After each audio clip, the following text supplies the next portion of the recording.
customers are? Call us to find out more. Blue Water Broadcasting. Local folks helping local business. The views and opinions of the following program are solely those of the host and other contributors. These do not necessarily represent those of Liberty Acquisitions 825, Blue Water Broadcasting, its management, staff, or any advertisers.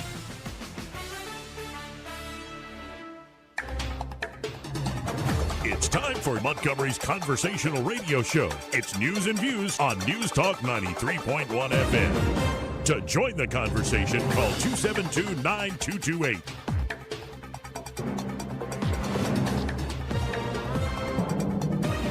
You're listening to Joey Clark. Warm sound, clear sound, right here with Joey Clark. It's Joey Clark. Joey Clark. Welcome into the program. Thank God for another beautiful day. Hopefully it'll be a beautiful show. And Montgomery needs a new mayor. And the mayor revealed a new budget last night, $370 million or so, and claiming 66% of it is going to public safety. But as we've covered, it's not really a money problem with Montgomery's police department. It's more a leadership problem. Somebody was shot, critically injured overnight in Montgomery, but that's just a normal night here. Also, Barry Moore saying, hey, when you go down to the coast, it should be called the Gateway to the Gulf of America, the Donald J. Trump Bridge for the Mobile River Bridge. Pretty good idea, Barry. And there's some national stuff going on after elections in Florida, as well as everybody. It does seem like one of the bipartisan issues of our age is hating on big tech and being skeptical of big tech. We shall see. But joining us now, as he always does on Wednesdays, the one, the only Jeff Poor. Jeff, how are you, sir? Doing well. Thanks for having me on. Now, what do you make of just kind of your main takeaways from this the primary results last night? Yeah, a lot more. I think, I don't think it's like any big surprise on the Republican side, at least. Maybe a few on the Democrat side. But the more stunning thing was 500,000 more Republicans turned out than Democrats. And I know that Florida is a trending red state, but this was supposed to be one of those years with, a lot of Democrat enthusiasm, a lot of angst about Donald Trump. And, that's not really how it played out at all. And I'm not saying that this is like a hopeful sign. I still think it's more than likely going to be a Democrat cycle. But still, that maybe exposes some problems for Democrats that they are, really, really prepared for. Yeah, and it's hard to read who's actually going to win. I think conventional wisdom, what history shows, the party out of power takes the House at least. But I don't know. Like we were talking on your show, we just live in this era of distrust where both political parties' brands, the brands themselves are not doing great. I mean, and if they're doing well, it's in this very polarized way. So AOC's got her crowd, Trump's got his crowd. But you got to wonder, what's going to give here with the midterms? Yeah, and, my guess is that it'll be like one of these cycles like we saw maybe 4 years ago, midterm cycle, where, Democrats do well enough to win one chamber. I mean, I think the Senate might be out of reach, especially with Michigan kind of in play. But I think Democrats are going to have a good night, but I think they're going to underperform expectations. Yeah. That, the national news media, the inside the Beltway media, too, they get caught up in the feedback loop, and they really, start thinking, well, things are really, really, really, really, really bad, and all the metrics show this, and all the Facebook and online chatter saying this. And, things are becoming more and more in our political culture where they're kind of getting more and more baked in. I don't think we'll ever see another wave not for a long time, because the way just the lines are drawn and the way people have adopted their political ideologies like a sports team. Now, I know I'm supposed to be like, the Democrats can never win anything because it's so awful, but is it the worst thing in the world if they take the House and we just have gridlock and then everybody just immediately starts setting the table for 2028? I think, if there was any other time where they didn't get clever with some of the way we fund government, we didn't do omnibuses and minibuses and, you know, these spending packages all wrapped up in one. And then you hold a gun to a lawmaker's head. You better pass this or you're not going home for Christmas. You know, divided government wouldn't be that bad if they still were forced to, like, execute their constitutional duties. But I could see it, like, I think big picture, you're being absolutely right. But on some of the things, just the way we run Capitol Hill now makes that a little more challenging. Now, I want to shift back to Alabama statewide politics here coming up in November. First off, I have to say I was a little disappointed that nobody picked up on the Philip Ensler thing that I wrote this week, because I just think it's just stunning. The one guy you get to run for lieutenant governor was literally announced 5 months before then he was moving out of the state back to New York City.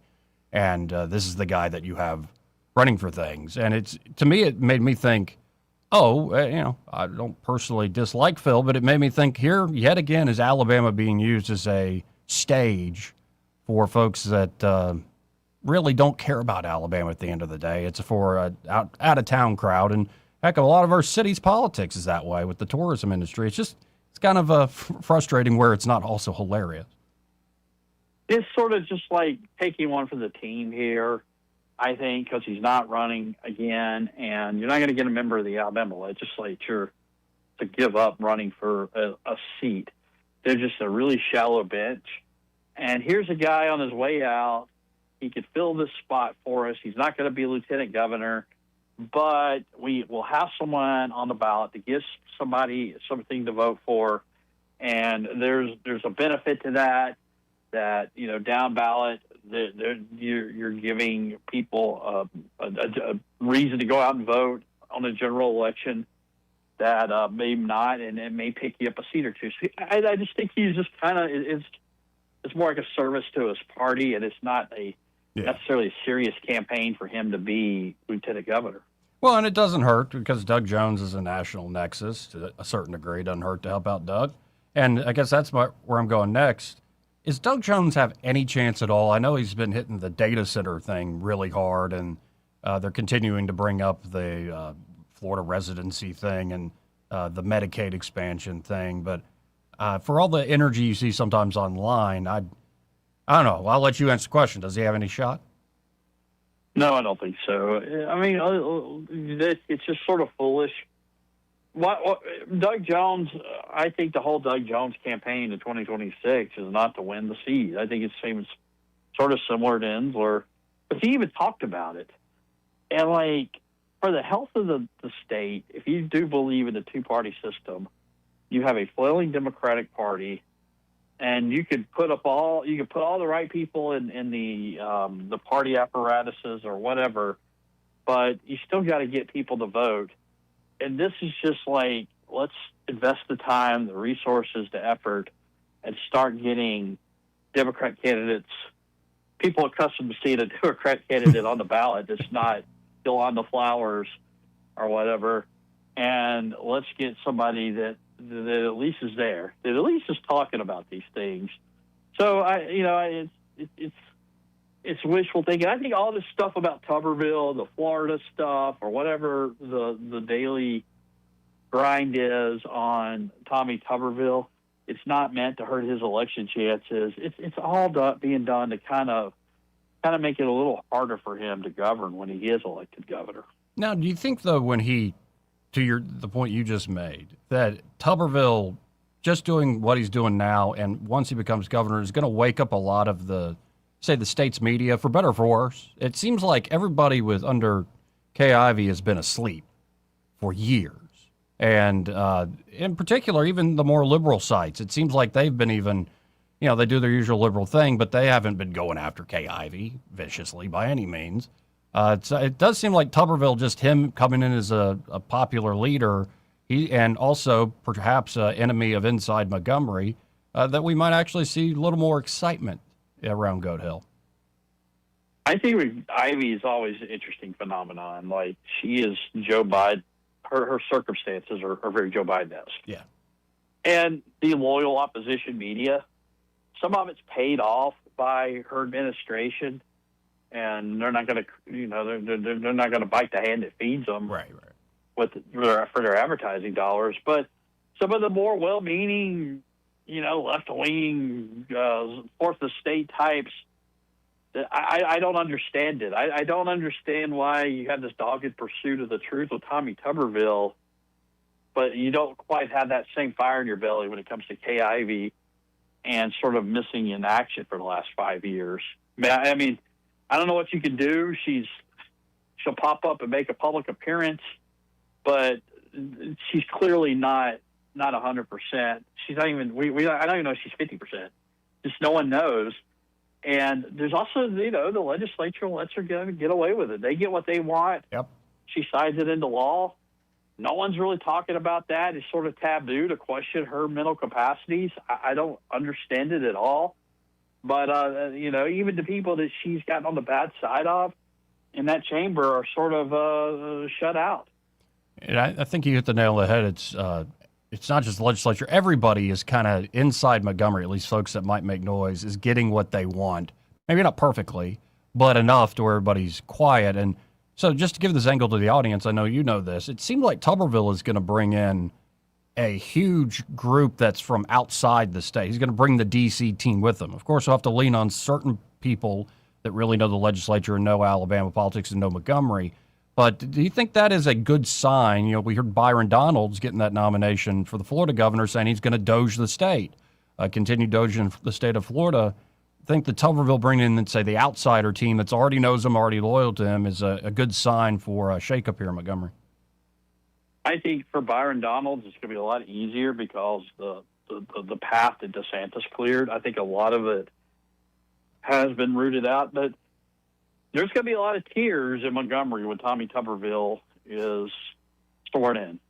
Because I think he's going to bring in people from outside. I think you're going to see a lot of people get their pink slip notice right away. I don't know what he replaces it with. If he replaces it with anything, it may just be these vacant agencies that you're not really sure what they do. You're not really sure, like, are these people coming to work or not? There's the state government's just fraught with all kinds of, you look at DHR, you look at the prisons, and you look at Kay Ivey like, well, why is a kid being left in a hot van to die and no one gets fired for it? There's those symbolic, like, you got to fall on the sword for this one. This can't happen under your watch or whatever. We got to make a change here. None of that ever occurs. So, I think with Tuberville, he's just going to come in and just do all of it. You have a lot of upset people. I mean, this is their livelihood. This is how they make their living. This is how, I take, for example, the ABC board. I think Tuberville's going to privatize it. I think I think all of these people who are well connected in this state, what's kept that afloat, what's kept that rotten institution continuing the way it has for all these years, is the well-connected, own these strip malls, own these parcels of land, and they are getting the state paying them rent, and it's enough money for them to go and create some kind of government affairs apparatus to keep this legacy institution born out of prohibition in the last century afloat. And I think that changes, but those people aren't going to this is the thing. Those people aren't going to go away quietly.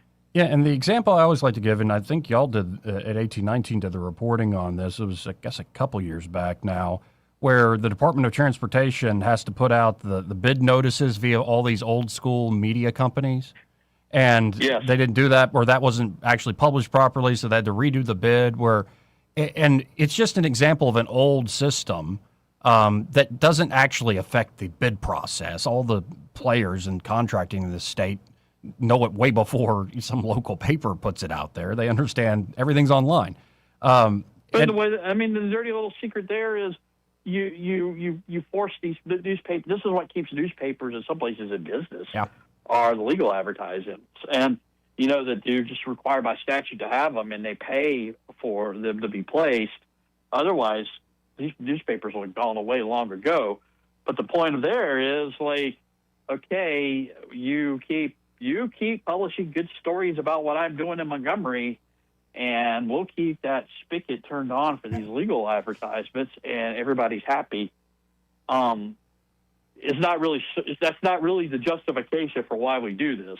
Mm-hmm. Like you said, there are way more mediums and platforms and ways to get knowledge about what's going on legally than through your newspaper. And that's one thing that's a little esoteric, a little below the line. Who knows all that, whether they're in media or the Department of Transportation, about all that. But I'd imagine you could go to your point, DOC, and there's going to be stuff like that. You can go to every agency, every department in the executive branch in this state, and I bet you're going to find stuff that's been on autopilot for a long, long time. And maybe one instance of it is not a lot of money, but you start adding up across the government. Yes, some people are going to cry, but I think this is why you shake things up. It's not, we don't have a government just so everybody, a few folks in the state can get paid handsomely to do nothing. It's ridiculous. It's so incestuous, right? That the people who know how to work the system and profit off the system are the same people who are fixtures in the state house, and they know how to lobby. And so you have a state government that's very narrowly tailored for a select group of individuals who have just been smart enough to figure out how to profit off the system. They were a great example. Chris Elliott talks about it all the time on my program, is like the occupational licensing in the state. Oh, yeah. Yeah, well, and you have Keith Warren down your way. Will set up shop, but like the state at some point said, you know what? A really cheap way to do this is if we leave all of these licensing duties and all this occupational education up to like an outside contractor. It's cheaper for them to do it outside of government through a contractor than it is for us to do it in-house. And they said, that's a great idea. The private sector is so much more efficient, brilliant. And then as things go, somebody figures out, well, actually, there's a profit incentive here. We can just nickel and dime your cosmetologist or your hair braider or whatever and make sure they have these credentialed classes they got to take and charge them for that and these fee and that fee, and we'll slow it down. And then when it comes time to get the license, you got to still get it through us. And that's where the system gets a little corrupt. But the problem is, well, why isn't somebody saying, well, we need to change this? Because I've been in really neck deep in Alabama politics for more than a decade now. The occupational licensing discussion is always ongoing. Why hasn't it been fixed? Just because the people who know how to work the system are the ones who know how to work the system, and they stop any efforts to try to fix the system. Well, I want to see something happen and something move, and I think actually I'm seeing some hope here with Coach Tuberville. And I want to leave you with this. It's Eric Thomas' story, the gateway to the Gulf of America, the Donald J. Trump Bridge. Barrymore proposes name for new Mobile River Bridge. This is your neck of the woods. Think that's a good idea? I think it is. I'm not going to question Barrymore's adoration for Donald Trump. I think it is real. Yes. Barrymore was the first person. I was there when he endorsed Donald Trump in 2015 at Lad People Stadium in Mobile, Alabama. He was like the first elected official at the time to get up there on stage and throw his endorsement to support him for president. However, it's something else going on here. Let's make this part of your legacy, Mr. President. Help us get the funding for this. Help us get that $8 toll a little more affordable for our people. You don't want this big, beautiful bridge, and we're going to put your name on it, but you don't want people to have to pay $16 a day to go back and forth to work. Why don't you? Well, let's think of a way to make this a thing where, that you can be proud of it, and maybe you could help us steer some resources this way. And maybe that's just being a little tad cynical here, but that seems to be like an idea. Why not give it a try? I don't know. Trump derangement syndrome only goes so far, Joey. Mm-hmm. I wonder how many people would opt to go in the tunnel named for George Wallace versus the Donald Trump Bridge. The segregation forever guy, or the Trump Bridge. I'm sure there's a few, but I don't think people will necessarily care who it's named for if they could get that toll to come down from $8. And I'm also, as the way you describe this, I'm sitting here like Trump knows people do this, like stroke his ego, the narcissism legacy play in order to get something like material, like funding. And I'm imagining that conversation with Donald J. Trump and Barry Moore. It's like, well, Barry, I know what you're doing, but I like it. Let's do it.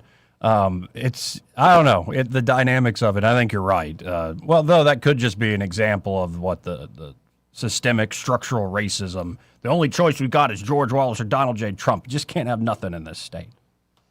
Well, you take the William Bankhead Tunnel, which is also a segregationist of the 20th century, or your other option is the Africatown-Concord Bridge, which would probably be the more politically correct mode of transit to get to Baldwin County. Well, I always appreciate your time, Jeff. If folks want to check out what you're working on, how can they do so? X.com/Jeff_Poor for me personally, but I encourage everybody to go check out 1819 News, 1819news.com. Well, talk again soon. Thanks, man. Again, folks, Jeff Poor, host of The Jeff Poor Show and editor-in-chief there at 1819 News, 272-9228 if you want to get in on the conversation. It's 334-272-9228. This part of the program brought to you by Pest Pro Services. And they're at Pest Pro Ashley, and that great team are ready to help you. Whether you're looking for basic pest control needs, maybe you're annoyed with your current company. Like they didn't do the job right, or you're having trouble getting in touch with them. You ain't going to have these sort of problems with Pest Pro. In fact, you can get on a monthly subscription model where they show up on a regular basis to spray and take care of those little critter problems, those insects, those pests. Now, of course, you want to add to that basic package things like termite inspection, year-round protection, mosquito removal, get rid of those mosquitoes in the prime points of the year where they're just eating everything up. And, of course, they can also help you with, you have a big, say, fire ant outbreak, a wasp all of a sudden just going nuts outside, or maybe a little critter like a little squirrel or whatever is trying to make a home out of your home, make a home out of your attic, or say something's in your crawl space. Pest Pro can get rid of that as well. So check them out today. You can always learn more at ppsriverregion.com or just search Pest Pro Services on the Book of Faces or call them direct at 265-9990. That's 265-9990. When you want to know, call a pro. That's Pest Pro Services. And be sure to tell Ashley and that great team that Joey, that fella on the radio, sent you. We'll be right back after this. Are listening to Joey Clark. Joey Clark. Joey Clark. Joey Clark. You're listening to Joey Clark. Want to carry News Talk in your pocket? Download the News Talk 93.1 app from the App Store. Available on iPhone and Android. Never miss a moment. Download now. In today's market, one of the most misunderstood steps of buying a home is getting pre-approved. Some people avoid it because they think it means they're committing to buy right now, while others rush through it online without understanding what their purchasing power really is and the next steps in the process. Here's the truth. A pre-approval provides clarity. It tells you what you can do, not what you have to do. It helps you shop with confidence instead of guessing, and it gives you real numbers based on your finances, not estimates from an online calculator. At Alabama Home Mortgage, pre-approval is about preparation, education, and strategy. Whether you're ready to buy next month or next year, we help you understand your options so you can move forward on your timeline. And if you're not quite ready yet, that's okay. We'll help you get there because smart home ownership requires precision, not a rush decision. Let us help you prepare so when the right opportunity comes along, you're ready. Give us a call at Alabama Home Mortgage today, 334-567-4223, or visit us online at myalabamahomemortgage.com. That's My Alabama Home Mortgage because there is a difference in mortgage companies. NMLS 1586368, Equal Housing Lender. This is your roving reporter. Today I'm talking with a prospector. That's right, man. I'm prospecting for gold. You dig? No, but it looks like you do. And you know the first thing I'm going to do when I strike it rich? What's that? I'm going to hire David Ernest to be my money man. You mean everyone's favorite asset preservationist? That is correct, man. I'm going to call him up at 833-596-7233. 833-596-SAFE. You know, I've heard a lot of good things about David Ernest. You know, he's the best money man around with over 40 years of experience. Experience is necessary, especially when you're digging for gold. That's right, man. And I can see that you don't have very much experience. What do you mean, man? Well, you have the little plastic bucket and shovel like a kid would take to the beach. Yeah, man, well, I want to start out small and kind of pace myself up until I strike it rich. Well, maybe you should call David Ernest first. You think he's got a shovel? Never know till you ask. I dig, man. Beyond the Forecast with meteorologist Ben Lang on the 2023 Selma tornado. We were here in the studio. The tornado didn't hit us. We were just fine. We're still able to go to work the next day, but for other people, their lives have been upended. That's really tough. It is a big deal to be able to use my knowledge about what's going on with the weather to hopefully be able to keep folks safe. Ben Lang, part of the Action 8 weather team, your weather authority. What's your biggest investment? More than likely, it's your home. So treat it that way when you hire a painting contractor. With PBS Painting, there are no gimmicks, no $99 specials. Just quality painting and someone who treats your home with the same respect that you do. At PBS Painting, we have been painting for years and look forward to many more years to come. With PBS Painting, the job gets prepped properly, whether it's cleaning, scraping, or priming. We always use quality products, which is a must for a quality paint job. So if you're looking for a painter that doesn't need upfront money and is on the job at all times, then please give me a call. Scott Bowers and PBS Painting, 294-5122. That's PBS Painting, 294-5122. Look at some of our work on Facebook at PBS Painting Montgomery. At Montgomery Men's Health, we saw a bunch of patients last month. Almost none came because of an ad. They came because something happened. A fight with a wife who finally said, "Get help." A breakup. A new relationship that made them aware of things they used to ignore. A photo a friend tagged them in. One guy said he just stared at himself in the mirror. And that was enough. If today's your day, call right now. 334-440-3663. I'm Dr. Smith, urologist and advisor to Montgomery Men's Health. Built on almost 15 years of treating men in Alabama, one patient at a time. Dedicated to ED, low T, and male performance. Here's what happens when you call. We book you this week. We'll get a lab in an hour. For ED, we walk you through your real options at the same visit. A plan before you leave. Don't let today turn into next year. Call now. 334-440-3663. That's 334-440-3663. MontgomeryMen'sHealth.com. With the Wall Street Business Report, I'm Rich Thomason. Target is reporting its second straight quarter of comparable sales gains, saying a merchandising overhaul under the discount retailer's new CEO is attracting more customers. Target CEO Michael Fidelki calls the results an important step forward in the plan we laid out earlier this year to open a new chapter of growth for Target. One of the biggest of the big box stores saw sales improve during its fiscal second quarter. Home Depot customers spent more during the summer months, and they concentrated on smaller projects. Revenue for the Atlanta-based company increased to $47 billion from $45 billion, pretty much in line with Wall Street expectations. Your Amazon order may soon come down from above. Millions more people will be able to get smaller, lightweight packages delivered by drones by year's end. For the Wall Street Business Report, I'm Rich Thomason. Rich Thomas Weather is brought to you by Mr. Electric of Montgomery. Mr. Electric, we've got the power to make things better. Visit MrElectric.com. Rich Thomas weather.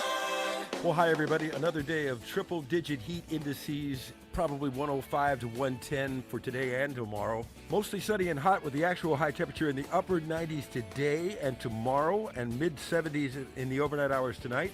The rain chances continue to be very small, but not zero. Some random, widely scattered hit-or-miss storms here and there for the lucky. They fade out in the overnight hours. Same deal tomorrow. Storms could be a little bit more numerous perhaps by Friday. But still, the high temperatures on Thursday and Friday in the upper 90s again, middle 90s over the upcoming weekend. From the Blue Water Weather Center, this is Rich Thomas. If it concerns your community, you'll hear about it on News Talk 93.1. News Talk 93.1 FM WACV. You're listening To Joey Clark. Joey Clark. It's Joey Clark. The young ones are the best ones. That's a creepy thing to say. Don't clip that. Or I guess you can clip that. You can do whatever you want. It's a free country. But the young ones are the best ones. Now, did some pedophile say that? Or, well, no, that comes from a person working at Meta Meta's got a court case. They're in federal court. Were in federal court yesterday. Both Facebook and Instagram are accused of targeting children for addictions. Deputy California Attorney General Megan O'Neill launched her case against Meta in a trial that could reshape how Facebook, Instagram, and other social media platforms operate. O'Neill told the jury that Meta's business model was all about trying to, quote, hook the users, hold them for as long as they can, harvest their data, and then hide the truth from the public. Sounds about right. She said children were particularly susceptible to Meta's algorithms that Meta was aware of and sought to exploit the fact, pointing to an internal report at Meta. Actually, this is not just something some random person or staffer said. This was the title of the internal report. The young ones are the best ones.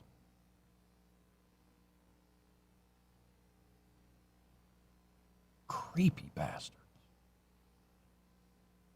California, Colorado, Kentucky, and New Jersey are leading a bipartisan group of 29 states suing Meta. The states argue that Meta's addictive platforms resulted in such harms as anxiety, depression, and even suicide, and misled consumers about the platform's safety. Meta needed kids, and it needed to reassure the people who cared about those kids that the kids are safe. O'Neill, the Deputy Attorney General out there in California, said to the jury. Meta co-founder and CEO Mark Zuckerberg and Instagram chief Adam Mosseri are expected to testify in the weeks-long trial. Meta faces steep financial penalties depending on the outcome of the trial, with attorneys general stating last week that it could cost the company around $200 billion. Of course, Meta and representatives from Meta have denied wrongdoing and pointed to measures they put in place to protect teens and keep younger children off their platforms. And again, everybody's focused on the children's because I think we can actually, in law, say children are not allowed to do X, Y, Z. I mean, for a little while there, it's like, let's, remove your daughter's breasts because she thinks she's a boy or something. If you don't do that, she'll off herself. That was a little crazy. Just a little bit. Just a little crazy. But for the most part, we go, yeah, kids can't drink alcohol. Not legally, at least. Kids can't buy even tobacco or even nicotine, just straight up. Kids can't get tattoos.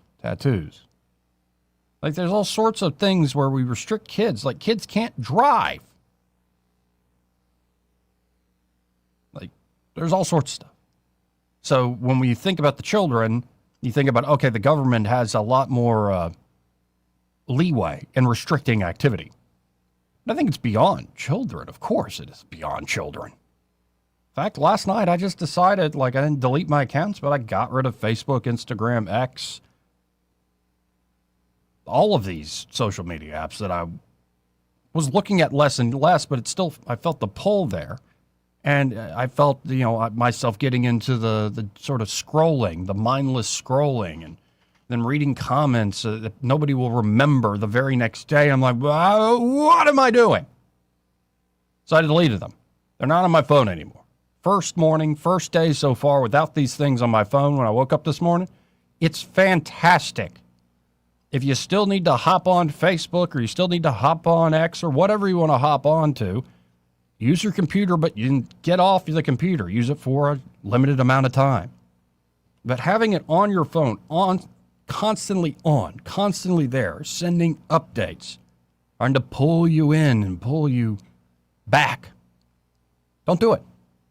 Now, it might be I'm behind the curve, but I don't think I am. I think there are a lot of folks who are addicted to this stuff, kids included.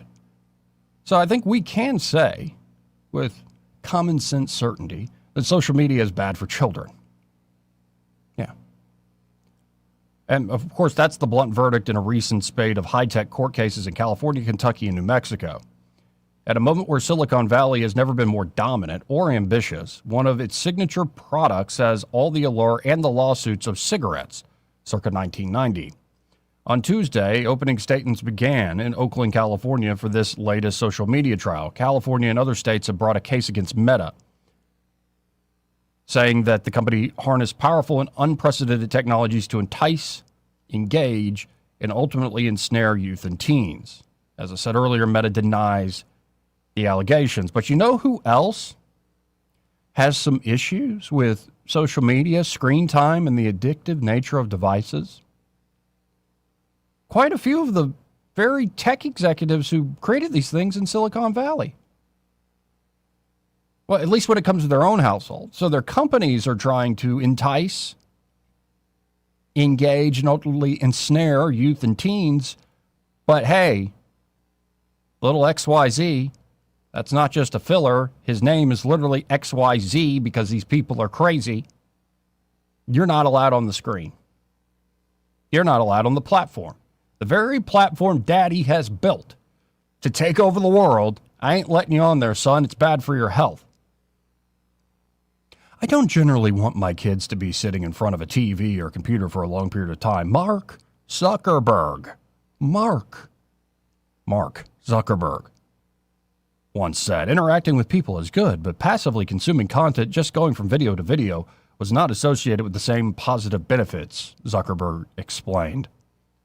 When Mr. Zuckerberg's second child was born in 2017, he and his wife, Priscilla Chan, wrote in an open letter to her that it's important to make time to go outside and play. Smelling flowers got a shout out. Hey, I'm all about the flowers these days. So did picking up leaves. Nothing digital rated a mention.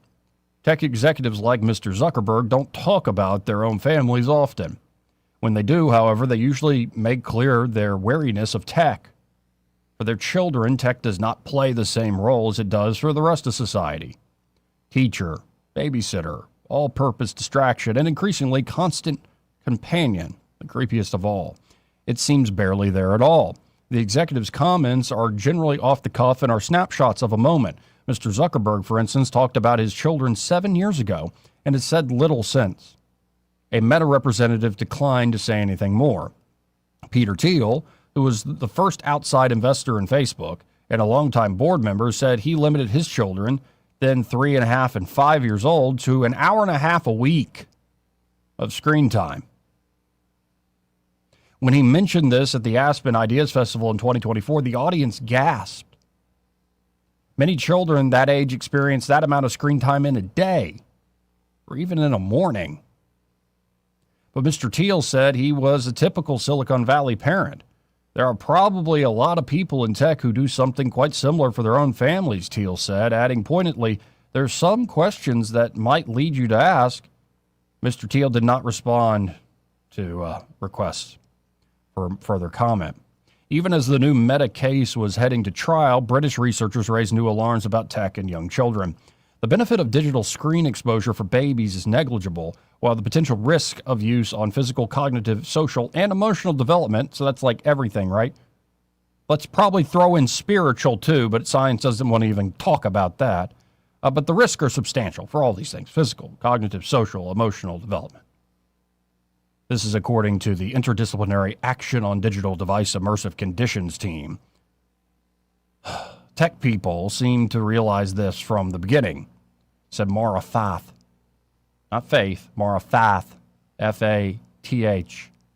What did Fath say? She's an artist and a bookseller who recalled the influx of programmers into her upper hate neighborhood in San Francisco 20 years ago. All our neighbors work for those firms, Facebook, Google, and Apple. None of them would let their children interact with any screens. Miss Fath, of course she's a miss, not a Mrs., said. They all knew how addicting they were and how to protect their own children. Cautions and caveats from tech leaders piled up over the years. We didn't give our kids cell phones until they were 14, Microsoft co-founder Bill Gates said. When Sundar Pichai's son was 11, the Google chief noted he still doesn't have a phone, adding that our television is not easily accessible. Apple's Tim Cook said he would not let his nephew on a social network. By now, it's a cultural cliche.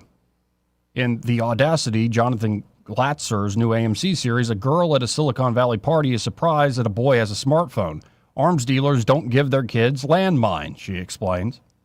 Phones are banned at the Waldorf School of the Peninsula, 2 miles from Google's headquarters. No phones means no distraction, no social media anxiety, and no constant comparison, just real childhood, the school explains on its website. Waldorf's price for a real childhood is as much as $47,000 a year. Wow. You'd think you could like have that environment that doesn't cost it's actually $47,500 a year. Several Waldorf board members are professionally focused on artificial intelligence, but at the school, machine learning is minimized in favor of quote-unquote human learning. The goal is to train the future elite to think clearly. While machines optimize task and automate decision, our graduates develop the uniquely human capacities that will define leadership in 2030 and beyond, the school says. Snap's chief executive, Evan Spiegel, has credited a low-tech home environment for his success in running a high-tech firm. Growing up in the 1990s, Mr. Spiegel wasn't allowed to watch television until he was almost a teenager. He eventually realized that was a good thing. I spent a lot of time just building stuff and reading. Mr. Spiegel aimed to carry on that tradition. Only 90 minutes of screen time a week for his 7-year-old, he said in a 2018 interview. He now has 4 children with his wife, Miranda Kerr. For the 2-year-old, it's like 0 screen time, he said on a podcast in April. We really just wanted to essentially read with him and play and explore outside and those sorts of things. The 6 and 7-year-olds are infrequent movie watchers, but other than that, again, we don't give them phones or anything like that. The 15-year-old, however, is all in on technology. Stephen Chen, a co-founder of YouTube, who sold the video company to Google in 2006, told students at Stanford last year that he was worried that his children would end up unable to watch anything longer than 15 minutes. The modern digital environment trains kids to expect everything to be summarized into a 280-character tweet or a short-form video clip. Mr. Chen said in his message his goal was to make sure his children know how to do things the slow, hard way. With AI, Silicon Valley's latest product, tech is less a passive broadcast device than a direct substitute for human interaction. It doesn't come between the parent and child. It replaces the parent. Consider a new app that Meta is testing called StoryKit.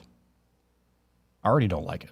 Your child is demanding you make up a story at bedtime. No problem. The app will take the child's name and a few details and quickly spin a personalized tale. No more guilt about screen time, the app promises. Last week, Mr. Zuckerberg wrote in an essay that my 8-year-old daughter can already code her ideas and produce videos. When they bake together, he said, AI orders the ingredients and then offers suggestions. Others are as cautious with AI as they were with social media. I asked my 16-year-old son what I should say to you, YouTube's Mr. Chen wrote. He responded, please tell them that I read books and watch movies and that I dislike AI. Sam Altman, the chief executive of OpenAI, has his own cool use case for AI and kids. He recently suggested on X connecting family calendars to ChatGPT. On the drive to school, ChatGPT could make a podcast that talks about one kid's soccer game that afternoon, one kid's upcoming birthday, some news, etc., he posted.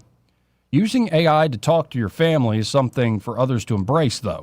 As a new father, Mr. Altman finds his own attitude towards technology becoming more resistant. A thing that has changed hugely is how I feel about algorithmic feeds and iPads in small children's hands, he said in April. As for AI and his son, I don't know when I would let him talk to AI, but I'd rather be on the late end of what's reasonable there, not the early end. Like other tech executives, Mr. Altman said he was often bored as a child, which at the time he hated. His new view is that boredom was super valuable in all of these strange ways. He said he looked forward to sending his child outside to play in the dirt. So the very people that are creating these products, pushing these products, hooking you on these products, and it ain't just the children, folks, they don't use them, or especially don't use them for their children themselves. That should tell you something, all right. 272-9228. It's 334-272-9228. I got to hit another break here. First, this part of the program, brought to you by Montgomery Men's Health. And there at Montgomery Men's Health, they're ready to help you fellas out if you just don't feel like a man anymore. If you're feeling the, say, symptoms of low T, low testosterone, and that could be, you have no energy. Your sleep patterns are all off. You're not eating more, but you're getting fatter. You're still working out the same amount, but you're losing muscle mass. You're never in the mood, which is just miserable, ain't it? why not get by Montgomery Men's Health? They've been helping men here in the River Region for 15 years. They're not just one of these pop-up places that hit this fad of low T problems. They've been helping men, been ahead of the curve for 15 years here in Montgomery and the surrounding areas. So just get by there today, make an appointment, and get a $99 testosterone test. And you can get your numbers in about an hour. And based on what's going on with you, they have a whole different menu options on how you want to treat the underlying issue. And of course, they can also do evaluations for ED, as well as all sorts of other problems that are a little more sensitive that you might want to be discreet about. So check out Montgomery Men's Health today. You can always call them up at 440-3663. That's 440-3663. Or you can book online at MontgomeryMen'sHealth.com. That's Montgomery Men's Health for every man in every season of life. More, well, right after this. You're listening to Joey Clark.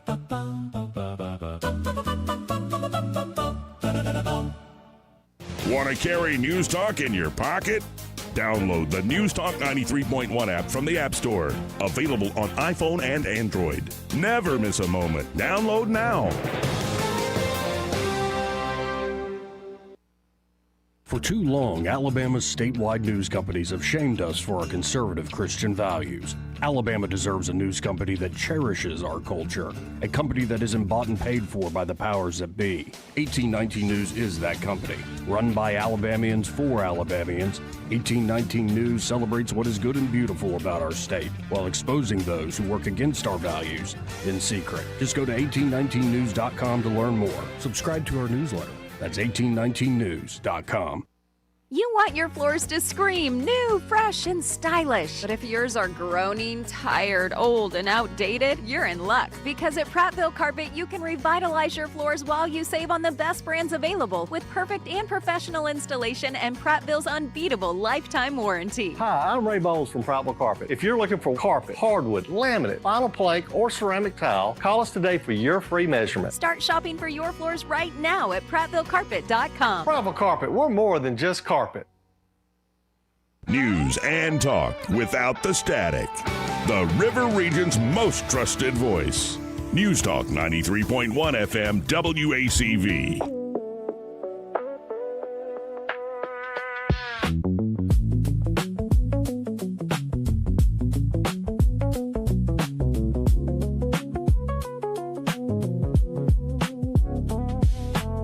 Joey Clark.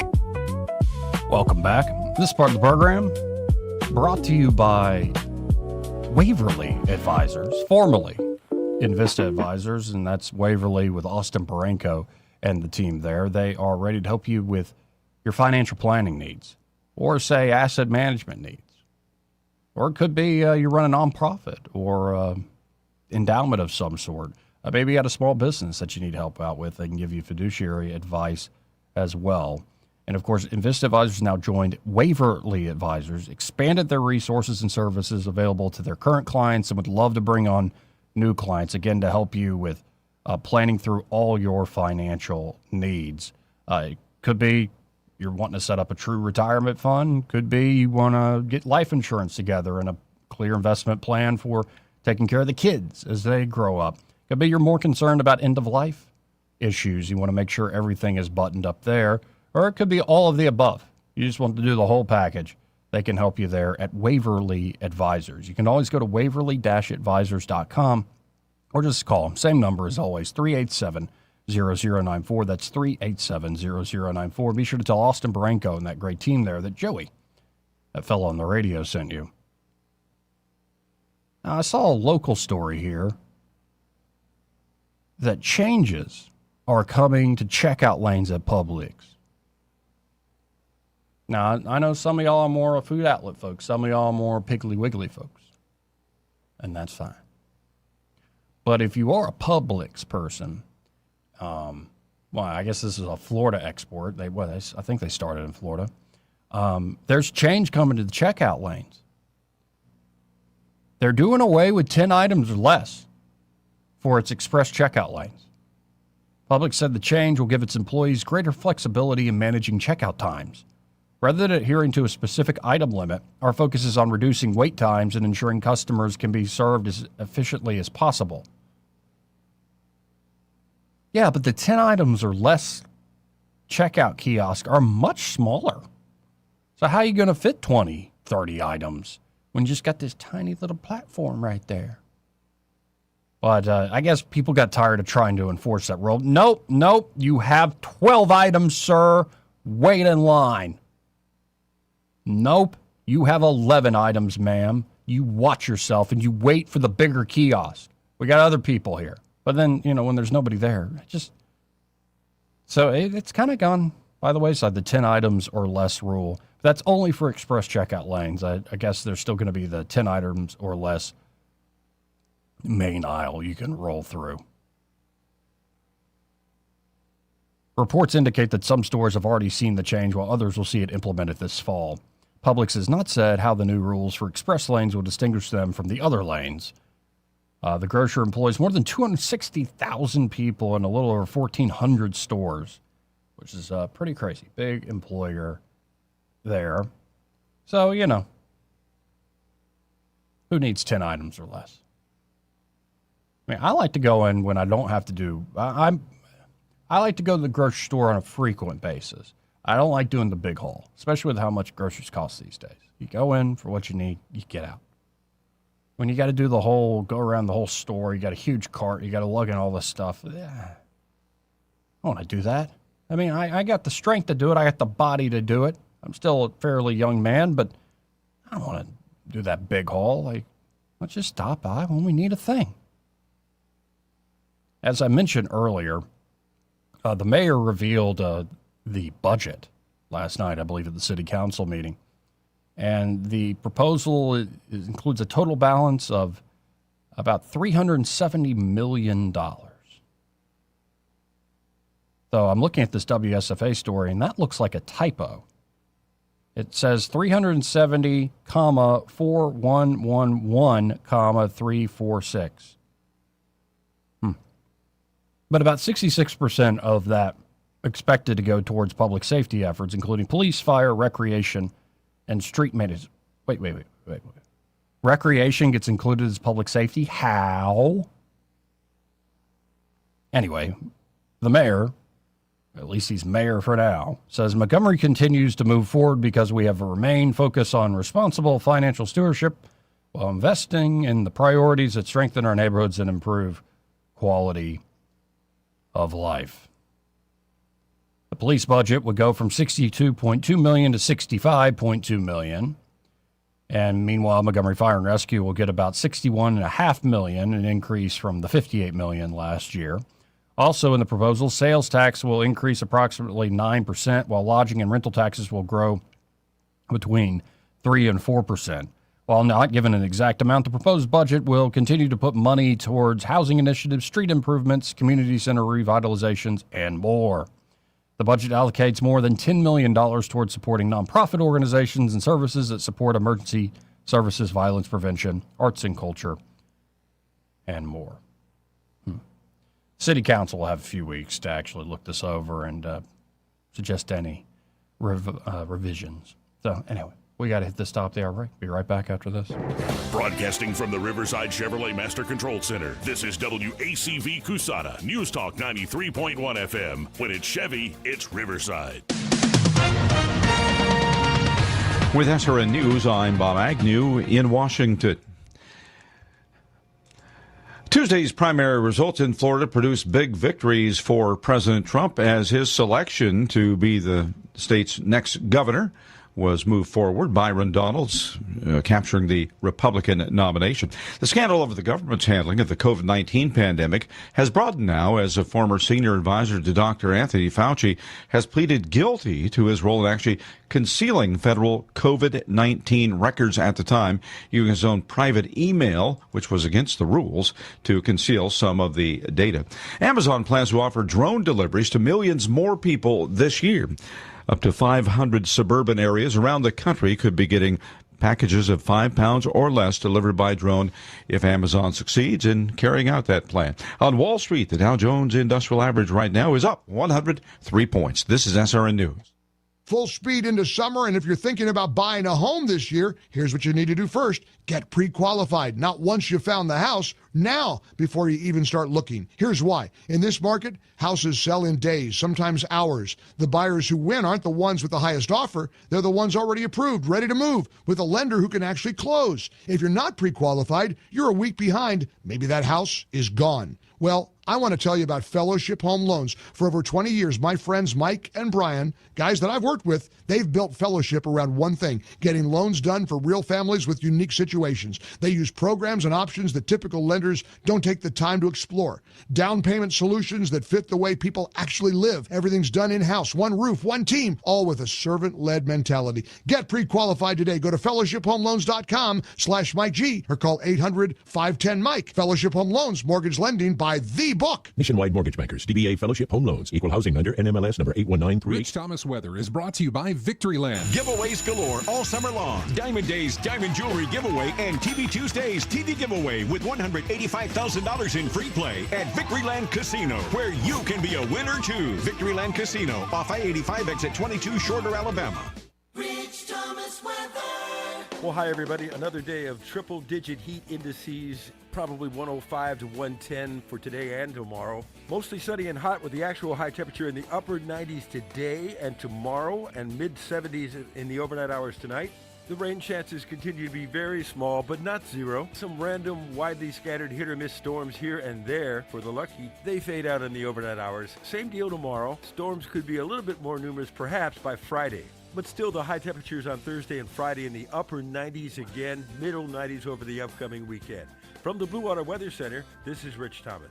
Back to school shopping starts now, and ASC Credit Union has you covered. Our back to school loan helps you pay for supplies, laptops, clothes, and more. Stop by your local ASC branch or apply today at yourasccu.com. Federally insured by NCUA. Terms and conditions apply.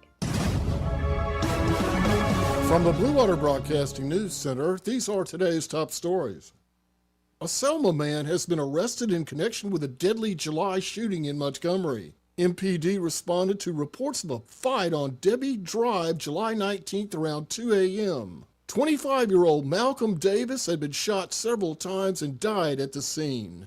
21-year-old Algermain Aaron was arrested on Tuesday and charged with murder in the case. Montgomery police continue to investigate a weekend shooting that left a juvenile seriously injured. The incident happened late Saturday night in the 4500 block of South Court Street, where the juvenile male was wounded by gunfire. The unidentified victim was transported to a nearby hospital in serious condition. No further details regarding possible suspect or motive have been made available. Trenholm State Community College is joining Ford to launch the first of its kind Technician Ready Accelerated Certification Program. The TRACK partnership will expedite the time in which students can become certified auto technicians. The cost is just over $6,500 per student, with financial aid and scholarships available. From the Blue Water Broadcasting News Center, I'm Sky Mosley. This hour of news and views is brought to you by our good friends at Alabama Home Mortgage. Alabama Home Mortgage, 567-4223. Visit them on the web at myalabamahomemortgage.com. NMLS number 1586368. An equal housing lender. Hi, I'm Carl Schmidt, naturopath and owner of the Herb Shop Wellness Center at 8161 Vaughan Road. You know, with over 30 years experience in natural wellness, I've seen countless health fads come and go. A few years ago, we added a patented technology that actually activates your stem cells. It reverses the aging process at the cellular level. However, you do need proper hydration and targeted nutrition. At the Herb Shop, our advanced scanning and testing technology allows us to accurately assess your nutritional needs and get a customized plan for you. Come in today and see what the Herb Shop can do for you. The views and opinions of the following program are solely those of the host and other contributors. These do not necessarily represent those of Liberty Acquisitions 825, Blue Water Broadcasting, its management, staff, or any advertisers.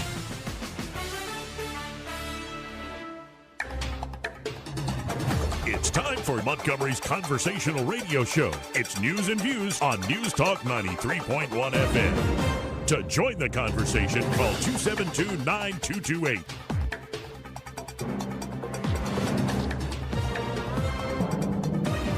You're listening to Joey Clark.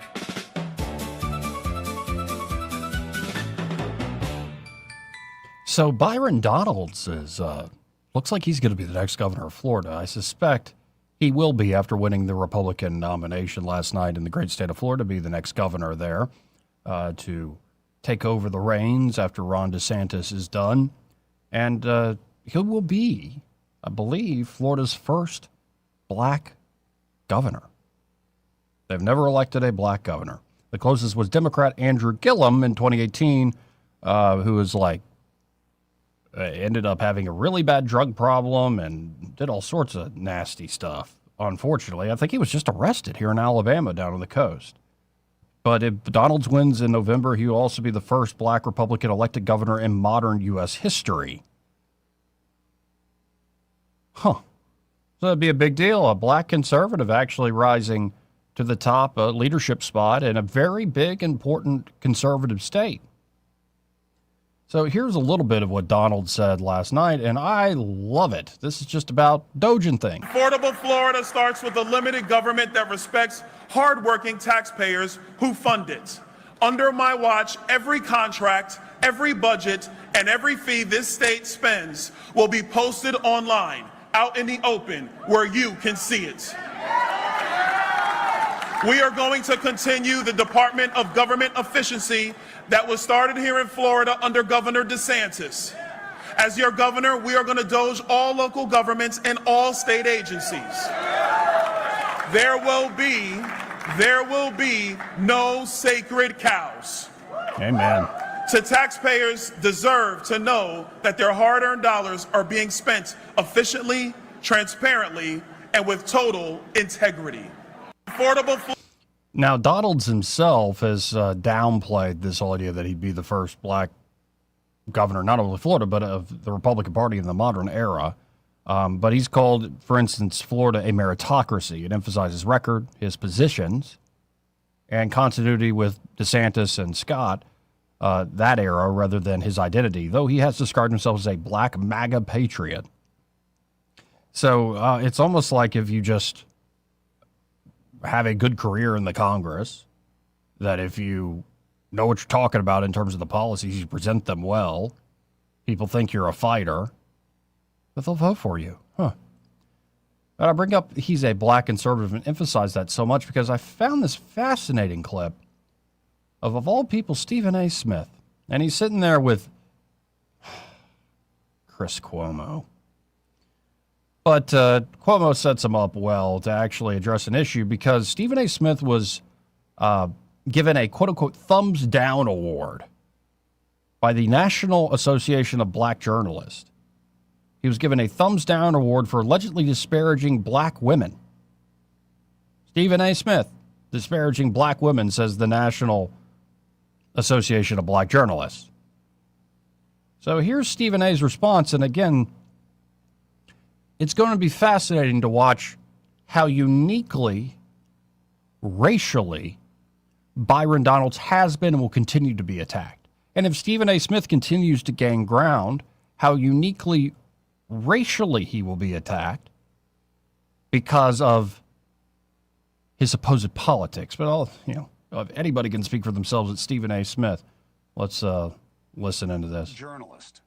You are both of those things. But that in this day and age, you've got to pick a team, and your team would be black people, and you should not criticize them.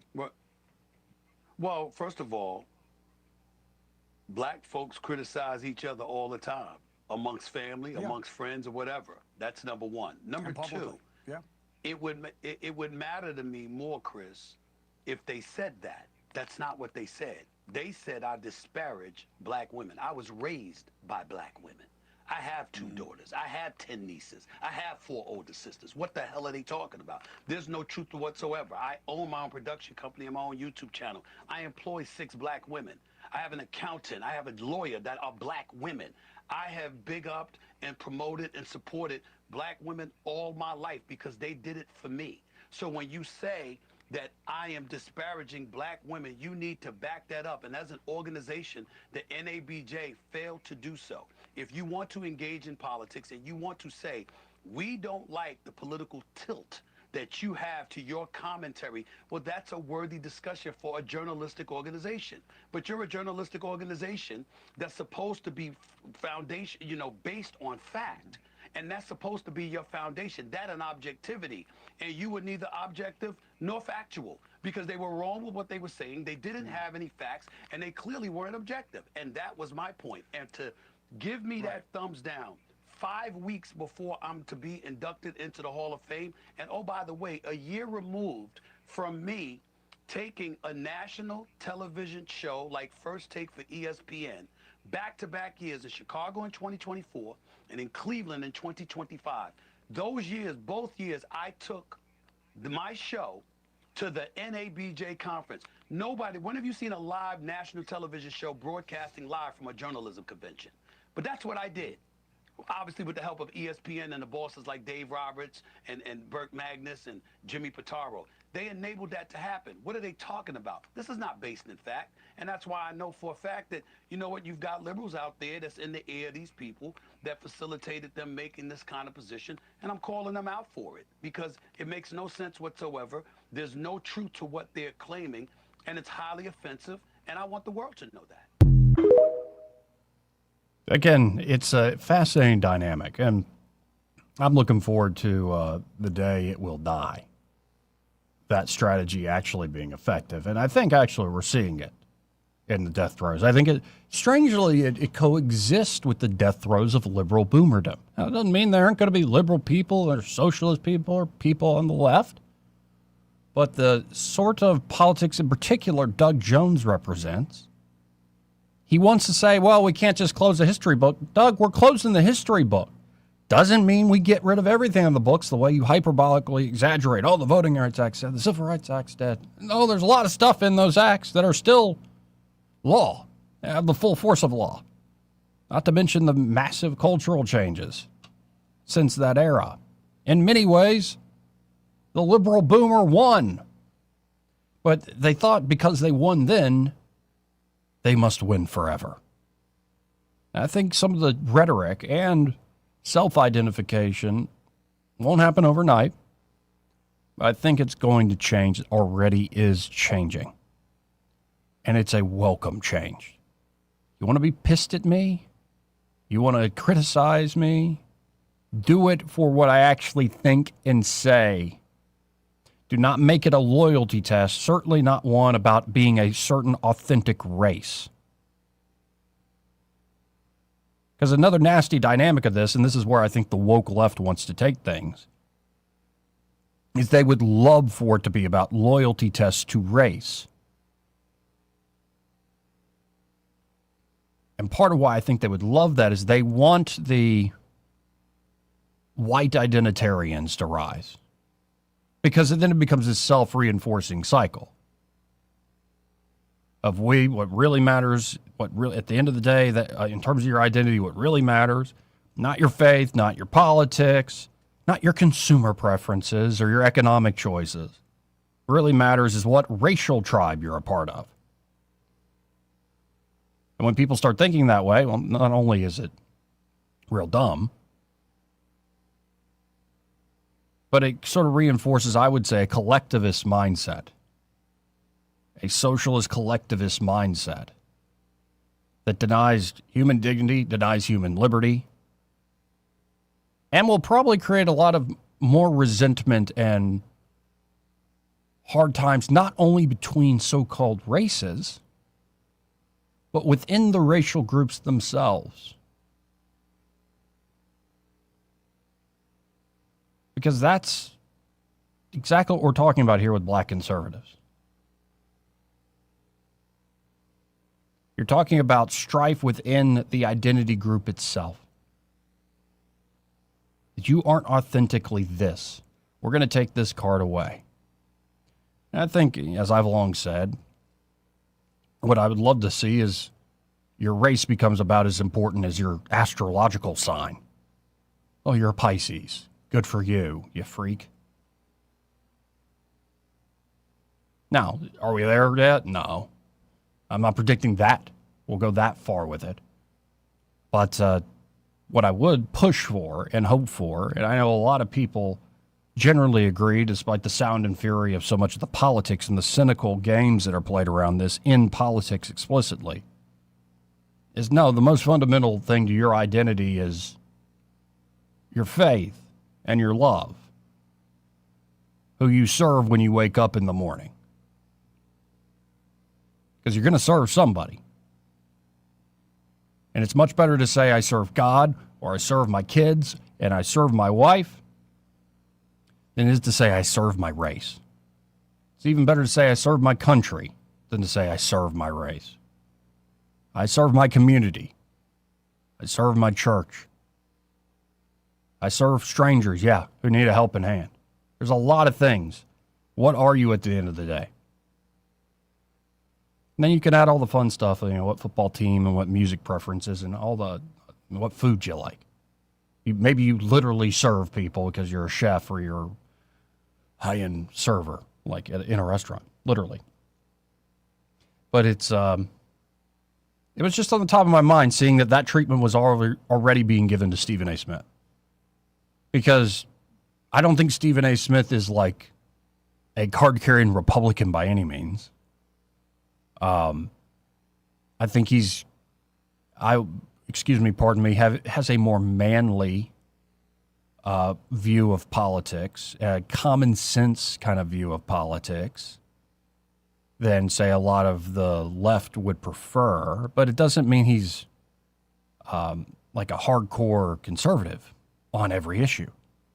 I haven't looked at his exact platform, but that's not my sense of the guy.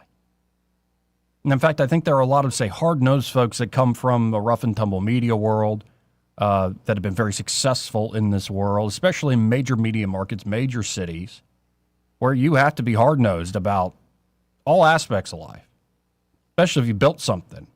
And not only did you build it and you find that success, you got to then protect it. It changes you to where you aren't quite as ideologically captured. And I think there are a lot of more independent-minded folks. It, again, doesn't mean, Joe Rogan is not conservative. So many of these folks that have these independent big platforms or big voices and microphones, they're not necessarily conservative people, but the left has gone so crazy in terms of the loyalty test, in particular on the issue of race, that it's alienated a lot of people. Remember when they tried to make Latinx happen? Where they tried to put everybody of, say, Spanish-speaking origin, Hispanic origin, like under the same umbrella, Latinx. And people hated it, especially the folks that were trying to put under that umbrella. Remember when it was like Asian Hate Month? Like some guy shot up some massage parlor or something, so it's Asian, and of all months, this has to happen on Asian Hate Month. It can't be enough that a man murdered people in cold blood. It said he hated Asians. But I'd imagine Asians would be like, that's a pretty broad category. And you see this in a lot of the debates that are being held. A lot of the debates that are being held. And yet the one category that is a huge part of identity, that in particular the elitist, progressive types want to say it's just loosey-goosey, whatever goes. A woman is whatever somebody says it is. By the way, two fellas showed up to a WNBA game in dresses. So I was like, yeah, there you go. I have a feeling you're going to see more fellas being like, hey, you want to go get drunk and put on a dress and go hang out at the WNBA game? I think that's coming. Now, that's a little more wholesome than them throwing dildos on the court. Because that's just, at this point, I'm like, I can't condone that behavior. I was unrepentant back when I was laughing at that and covering it so much. And it's still slightly funny because it's transgressive, but it's wrong. But, you're a fella and you wear a dress to the WNBA game. It's a little bit of mockery can go a long way. But that's what's so fascinating. There are certain ways, and it's very strictly upheld to be authentically black or authentically Latinx or whatever that means, or authentically Asian or authentically gay or authentically this, that, or the other. But they all have to be used for a revolutionary consciousness to push back the dominant, privileged, capitalist, patriarchal, white power structures, all that. Right. That's how some folks think. But they kind of messed up with the gender thing and the transgender thing. Because one of the categories, men and women, you really can say there are hardwired differences between men and women. Like there's a lot of nature. There is a human nature, and men and women express that human nature in very different ways. Now, one woman, one man, they could be all sorts of things. Don't get me wrong.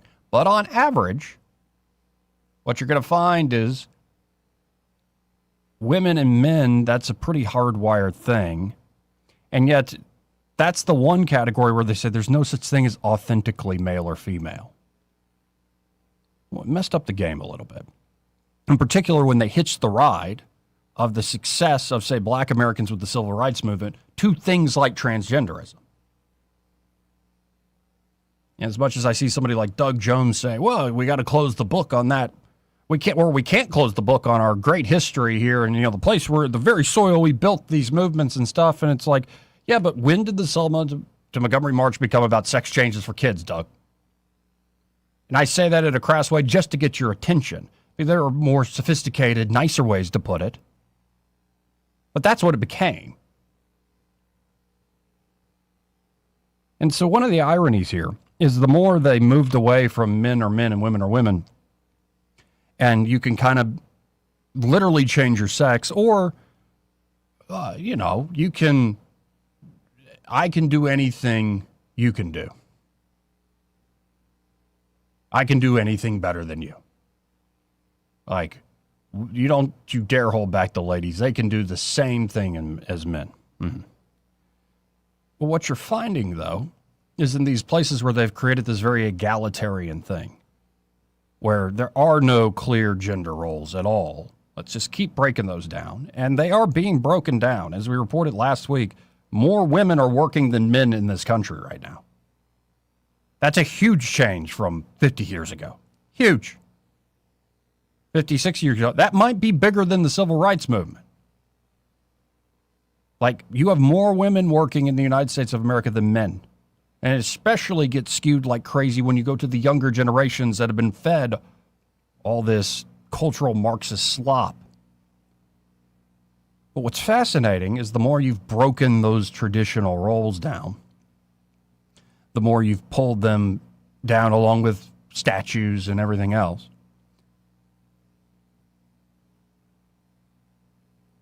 What's showing up? Men and women aren't becoming more alike.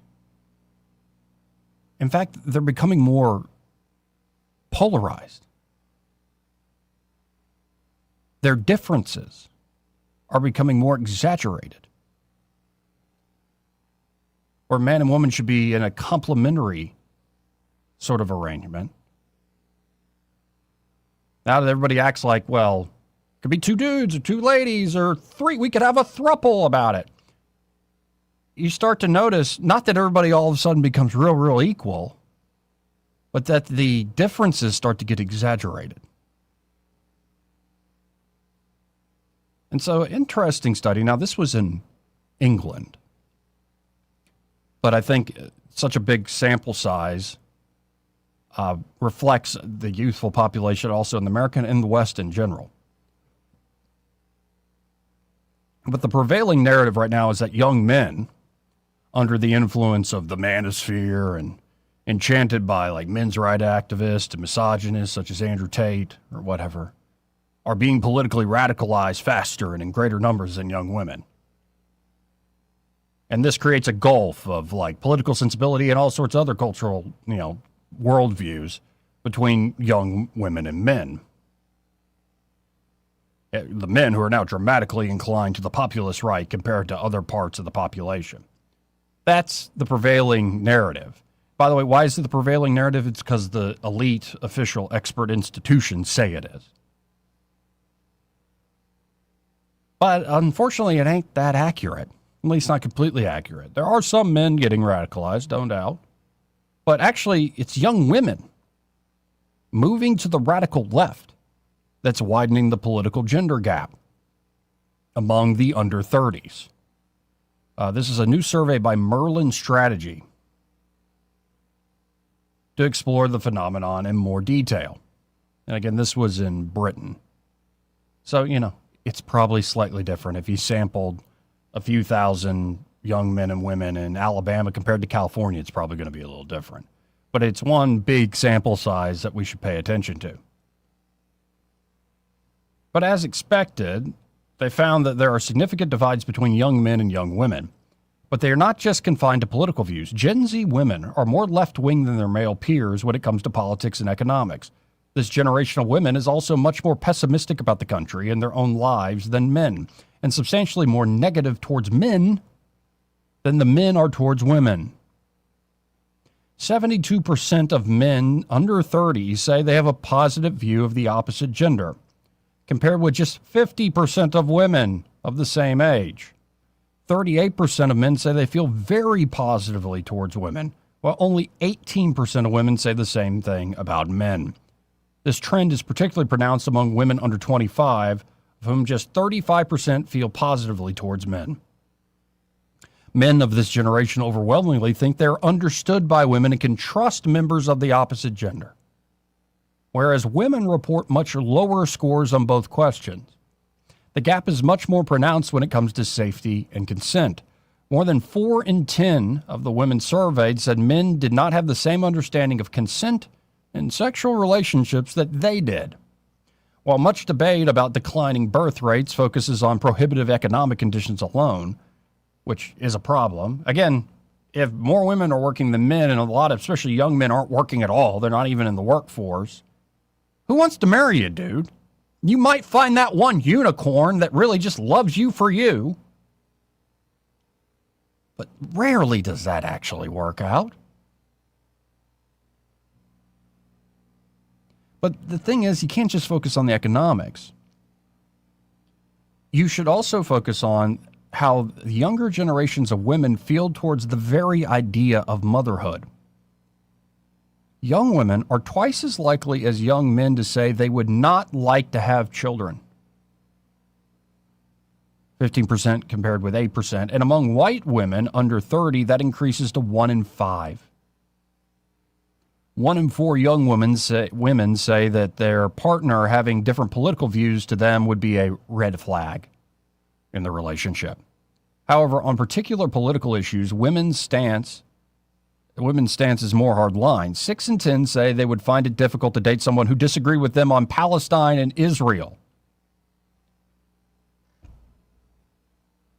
Why does that matter at all?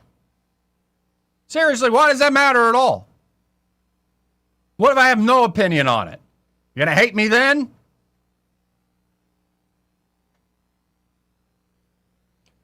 Or who did not share their views on Donald Trump.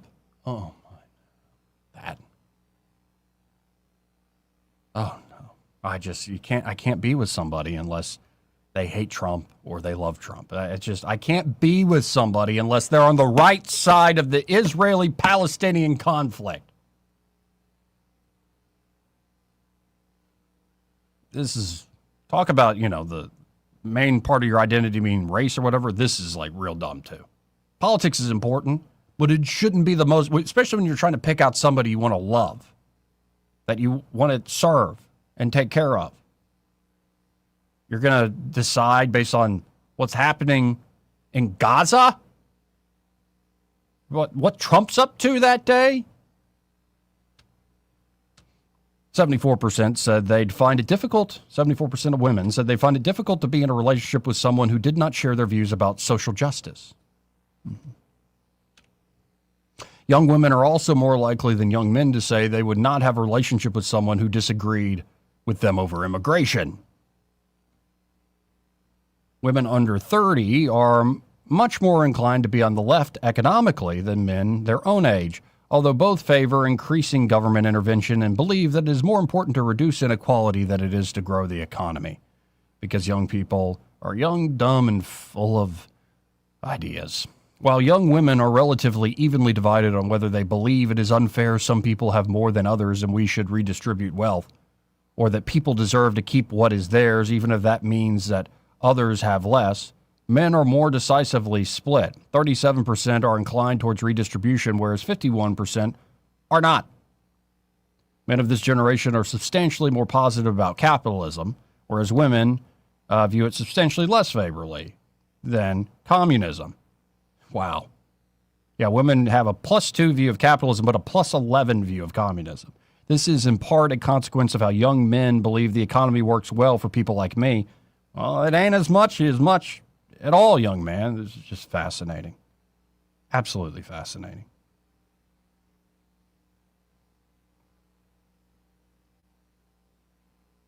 (272-9228). I mean, I'm wondering if you've seen this in your own life with your own children in particular, your sons and daughters, especially when they talk about dating and trying to make things work. So, we often hear about a lost generation of young men. However, Merlin Strategies research reveals that young women are more pessimistic across the board. They are less likely to say they feel happy, ambitious, excited, and fulfilled, and more pessimistic about the prospects of being happy for life generally.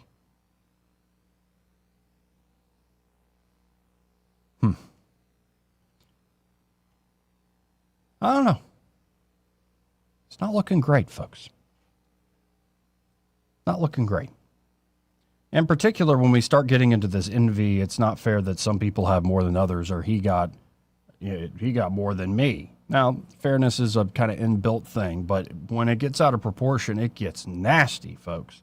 It gets real nasty real quick. Again, 272-9228. Let's take a call before the break. You're on there. Who's this? It's Simpler Days. Hey, Simpler Days. How you doing? Oh, hanging in there, Joey. It's kind of hot. But probably the single most greatest decision anyone's going to make in their life is to pick their mate, pick their partner in life they're going to marry. And if you're going to base it on, are you going to disqualify them? Was there anything in there about if you're Auburn or Alabama? No, I didn't see that. Though that could be a deal breaker, but that could also be something. Whatever happened, by the way, this idea that we disagree could actually be fun. Oh yeah. Yeah. And did it say anything about religion? And that's, no, it wasn't even addressed, which is, I would say, probably should be. And stats bear this out. The stats don't prove it or shouldn't be the basis, but people that get married or get together because they share the same faith values and share the same religion tend to stay together. Right. All I got to say, Joey, is I'm just glad I came along when I did, and your choice of who you were going to spend your life with, who you were going to love, was not based on who was the president or what the president was saying or what was going on in Bangladesh. I'm telling you, it's a strange world, Joey. It is a strange world. Well, I appreciate it. Simpler Days. Thank you, sir. 272-9228. It's 334-272-9228.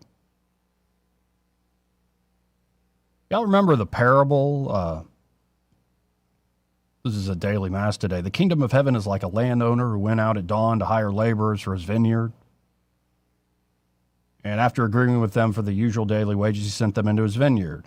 Going out about 9 o'clock, he saw others standing out there and essentially hired them. And going out about 5 o'clock, he saw some more folks out there. I'm paraphrasing.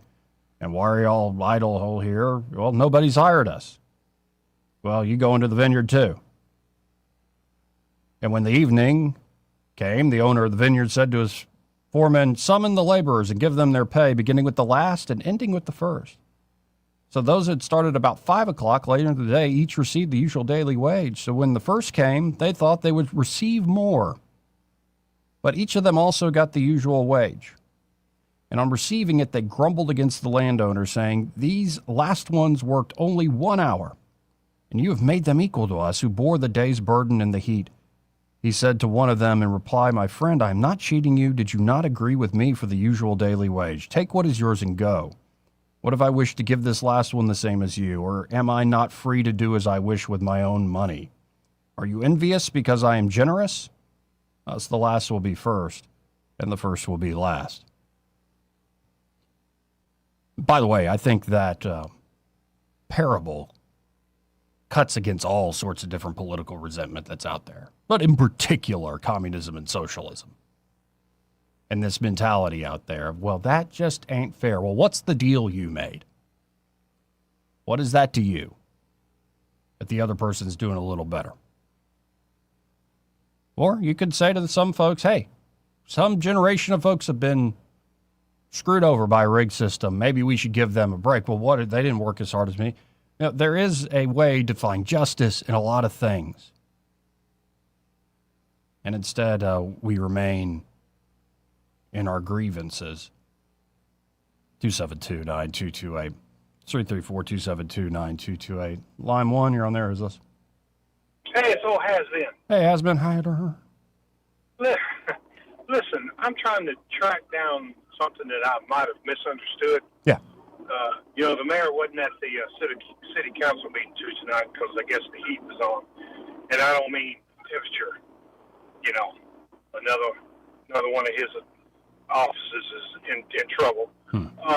But he said in his budget that he wanted or expected a 9% increase in sales tax.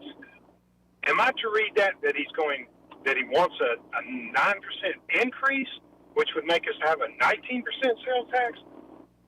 No, he's projecting a 9% increase in revenues with the taxes at the same rate. So. Good. I'm glad to hear that because he is hell bent on getting that occupation tax and any tax he can. So I could just see that one getting thrown in along with the bond. You just throw enough fuel on the fire one time, and everybody just fights the fire and forgets about why the fire's burning. Oh yeah, and we'll see if those projections are too rosy or whatever. But I mean, you look at the budget. We're not in a bad position at all as a city with our budget. Again, it's not a money problem. I think it's more of a qualitative sort of leadership thing that's holding us back, in particular in the police. Exactly. But, he's been running a lot of behind-the-scene ads complaining about how Montgomery's always had the sky's falling mentality. The scarcity mentality, yeah. Yes.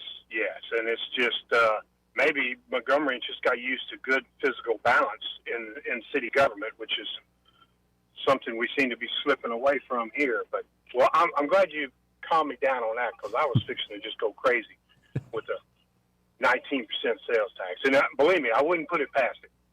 Oh, yeah, he probably would if he could, but even Steven, I think, would be like, yeah, that's I probably can't pull that off. Well, I appreciate the call, Has-Been. All right, have a good one. Thank you.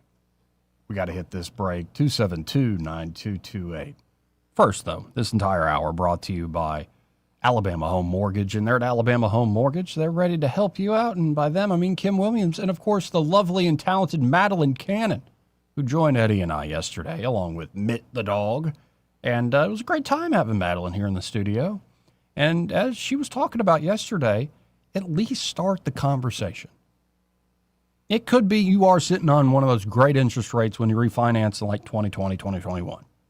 Could be. But you should at least consider, especially if you have a lot of equity built up in your home, you should at least consider the numbers so you can think things through in a clear way. Don't just sit back, arms folded, say, well, now's not the time because the Federal Reserve's not moving on something. No. Call up Kim and Madeline there at Alabama Home Mortgage, and again, at least start the conversation. That can go for a potential refinance, maybe to reinvest in your property, do some renovations or upgrades, or to shore up a retirement fund, restructure debt, or maybe you're looking to buy, and you're not sure if exactly right now's the time, but at least understand how much you can afford. Go ahead and get pre-approved. Again, just start the conversation, and it's going to give you a lot more options and a lot clearer thinking when it comes to buying or refinancing that home. So check out Alabama Home Mortgage today. That's 567-4223, 567-4223, or you can always apply online at myalabamahomemortgage.com. There is a difference in mortgage companies. Let Kim and Madeline prove that to you today. NMLS number 1586368, Equal Housing Lender. Want to carry News Talk in your pocket? Download the News Talk 93.1 app from the App Store. Available on iPhone and Android. Never miss a moment. Download now. Trust is the number one reason why a patient chooses a healthcare provider. Adams Drugs has been your trusted healthcare provider since 1962 and has been voted the number one pharmacy in the River region for many years. We strive each and every day to provide you the level of health care you have come to expect from Adams Drugs. The employees at Adams Drugs take pride in developing relationships with their patients. From making sure your prescriptions are filled correctly, to getting to know you and your family's needs, and following up on any questions you may have, Adams Drugs employees deliver top-notch service. We ask you to visit us at any of our locations in Montgomery, Prattville, Wetumpka, Millbrook, and Pine Level Marbury and give us a chance to earn your business. You can find us at adamsdrugs.net for the location that is nearest to you. Adams Drugs is your local, independently owned Health Mart pharmacy. Health Mart, taking the time to listen and care. Tired of spending your weekends fighting weeds, patchy grass, and a mower that never starts? Mosley Lawn Pros is the solution. They handle residential and commercial lawn maintenance, landscaping, cleanups, and property care so you don't have to. They show up on time, do the job right, and leave your lawn looking sharp every time. Stop stressing over your yard and start loving it. When it comes to your lawn, call the crew your neighbors and local businesses trust. One call, one crew, problem solved. Mosley Lawn Pros, built on hard work, driven by quality. Find them today on Facebook or Google. Are you tired of the mainstream media's biased reporting? Do you want to stay informed on the news that really matters to you? Look no further than 1819 News.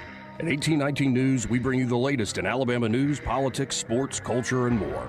We've assembled a team of journalists with Alabama values dedicated to the truth and the truth alone. Visit us at 1819news.com today. That's 1819news.com. Subscribe to our newsletter. Honest News, Alabama Values. Do you suffer every time you try to wear good-looking shoes, but you don't want to wear ugly shoes just because they're comfortable? The Good Feet store wants to help you wear heels, boots, and dress shoes again in comfort. We're located at 7341 East Chase Parkway in the shops at East Chase. Now hiring. This hour of News and Views is brought to you by our good friends at Alabama Home Mortgage. Alabama Home Mortgage, 567-4223. Visit them on the web at myalabamahomemortgage.com. NMLS number 1586368, an equal housing lender. Weather, a service of H&H Carpets, where right now, get a load of this, listen close, you get a house full of carpet for $19.95 installed. Unbelievable. They're located at 6450 Atlanta Highway, just across from Walmart. Rich Thomas weather. Well, hi, everybody. Another day of triple-digit heat indices, probably 105 to 110 for today and tomorrow. Mostly sunny and hot with the actual high temperature in the upper 90s today and tomorrow and mid-70s in the overnight hours tonight. The rain chances continue to be very small, but not zero. Some random, widely scattered hit-or-miss storms here and there. For the lucky, they fade out in the overnight hours. Same deal tomorrow. Storms could be a little bit more numerous, perhaps, by Friday. But still, the high temperatures on Thursday and Friday in the upper 90s again, middle 90s over the upcoming weekend. From the Blue Water Weather Center, this is Rich Thomas. When the heat hits to the river region, don't wait. If your AC quits, Hands Heating and Air offers same-day service, or your diagnostic charge is free with their Comfort a Day or You Don't Pay guarantee, plus 24/7 service with no overtime charges. The River Region's first and only news talk station on FM. Live, local talk. News Talk 93.1 FM WACV.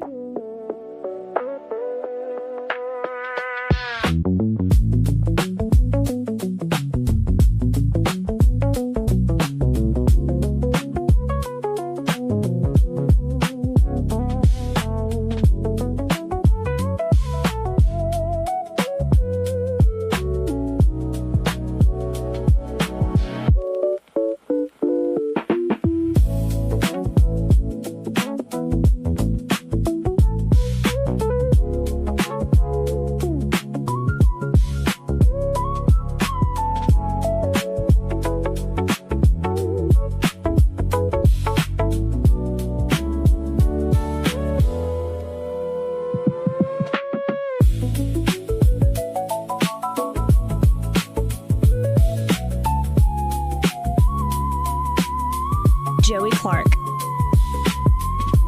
Welcome back, folks, and it's a big birthday announcement for Mitt the dog. Right. And Mitt's hanging out in the studio here. Eddie Bader bringing him by. Mitt is 8 years old, I found out today. Mitt is 8 Literally, years like today's old? his birthday. Hey there, Mitt. Happy Yes. birthday, buddy. He's been a great dog, man. Yeah, and that's going to be your mama's dog? Yes, I want to take him to my mom tomorrow. In fact, my mom and them are getting pet food, and tonight they're all excited. So this will be the last night with Mitt. I'm not sad.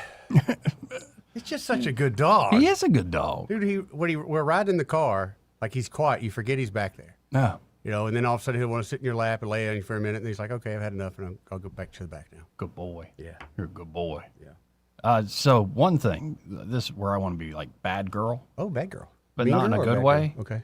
What do you think of this? You know, at the time, I thought for like a short interim period, when Lindsey Graham died, making his sister, Darlene, who he essentially raised, Senator, cool. But then she decided, I'm going to run for re-election. Hence, you don't do this to begin with. Well, and especially, remember, it was Lindsey Graham. Listen to this question and answer. This is Darlene Graham at a South Carolina Senate debate recently. National security question as well. Senator, are Taiwan and the South China Sea national security issues for the United States? If so, why? I'm sorry, could you repeat the question? Are Taiwan and the South China Sea national security issues for the United States, and if so, why or how? That's a pretty easy question, actually, if you've just paid attention to politics at all. Eddie, are they? No, I don't see. Why not?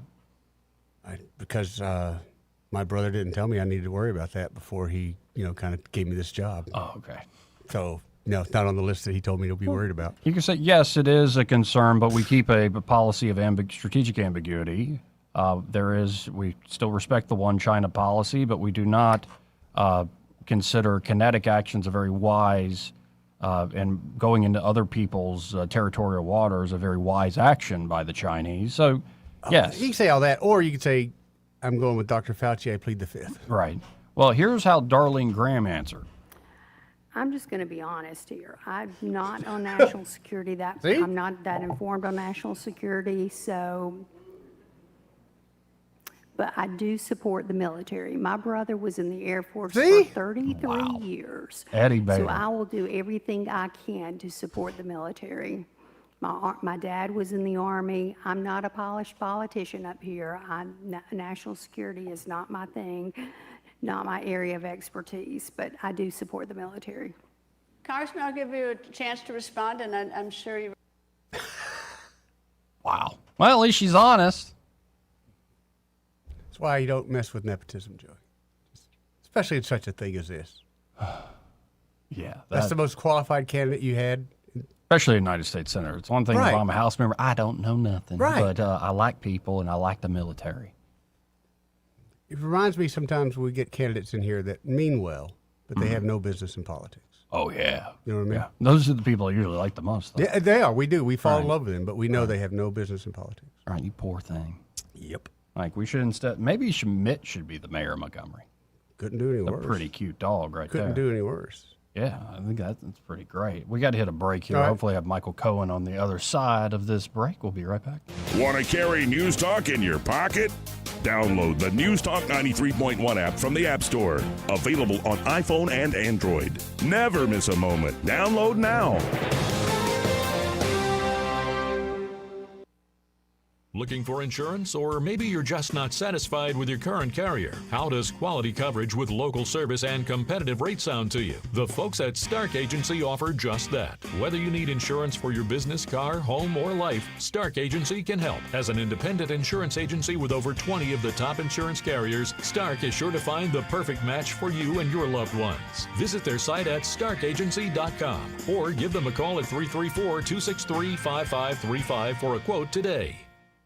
Maybe you're doing well in sales, but you're ready for something bigger. At Blue Water Broadcasting, you'll help local businesses grow with customized marketing campaigns that combine the reach of 7 radio stations with powerful digital solutions. We're looking for someone who enjoys meeting people, earning their trust, and delivering results. If you're driven, professional, and ready to build a career, not just another sales job, we should talk. Visit BlueWaterBroadcasting.com and send me your resume today. Blue Water Broadcasting, local folks helping local business.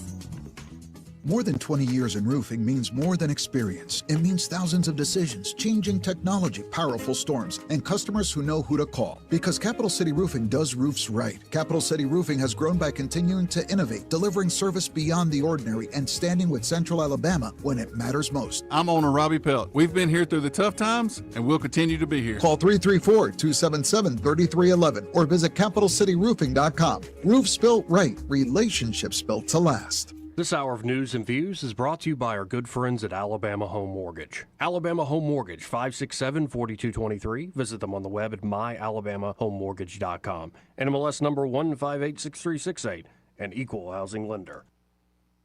Live, local talk. The River Region's most trusted voice for news and opinion. News Talk 93.1 FM WACV.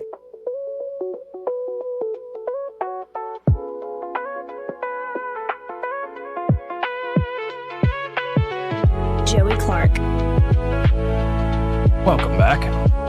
Let's go right to the phones and let's talk to Michael Cohen with Cohen's Electronics and Appliances. Hey, Michael, how you doing? I'm doing good, Joey. How are you? Oh, life is good, especially because I got my Eddie here today. I came running just because I knew we were doing Michael today, and I did not want him to call me absent. Absent, yes. Yeah. Eddie makes me think of the little dog on Frasier. I think he was more going to call you tardy. Oh, tardy? More likely, yes. Knowing Michael, yes, this is true. Slacker. Tardy Bader. So how are things going over there, dude? I need a Traeger Doing grill. good. I've got a friend of mine. We're getting ready to close on his house. They are talking about grills, and I brought up Traeger. He told me he would love for me to give him one as a closing gift. So I know a guy that's in the market for one, being me, and I know a guy that sells them, that'd be you. What Yes. can you do for me, Michael?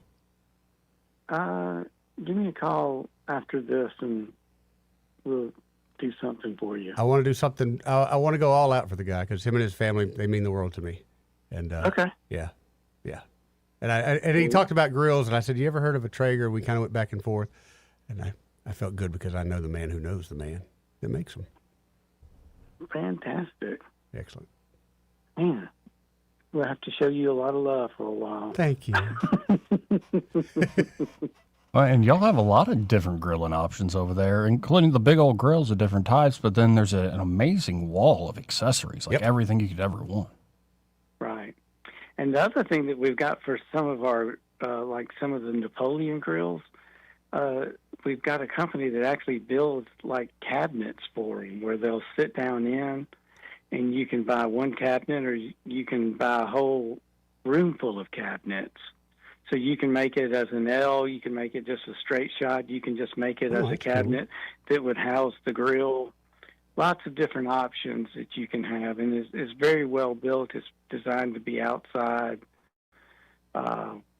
They sell a lot of them on the coast, so it should do well even with salt water and air. So it looks very well constructed, the one we've got on the floor. Love it. Well, and folks, I really encourage you to get by there, check all this out. And, of course, when you go by, you're going to want to look at the TVs. You're probably going to be like, what's that? Oh, that's a massage chair, sir. Yes. Best way to watch TV. And then there's a whole other side of the store with all the great appliances. You can build out a kitchen or make sure the laundry room's got something that works. They got it all there at Cohen. So stop by today at 2515 Eastern Boulevard here in Montgomery. They're open 9 to 6 Monday through Friday, 9 to 4 on Saturdays. And find Michael and be like, hey, I heard you on that radio show with Joey and man Eddie. That's right. Y'all come by and see us, ask us some questions, and let us help you make the right choice for whatever your needs are. I appreciate you, Thank Michael. you, Michael. I'll holler at you later on, brother. Thank you, Eddie. Bye. Good guy. Solid dude. So we got a whole other hour. Mm-hmm. And in studio already. Another guest. Jesse Lynn. Yes. Hello. Hey, how are y'all? I'm great. How you doing? I'm good. It's good to see you Good to see guys. you. See you. It's good to see you. I don't get to come in midday very often. I I'm know. either early morning or late afternoon. Well, I thought it'd be important to drag you here today Yes. because you're here with Joey. Very important, yes. Right. And the Eddie Bader. Okay. And the Eddie Bader.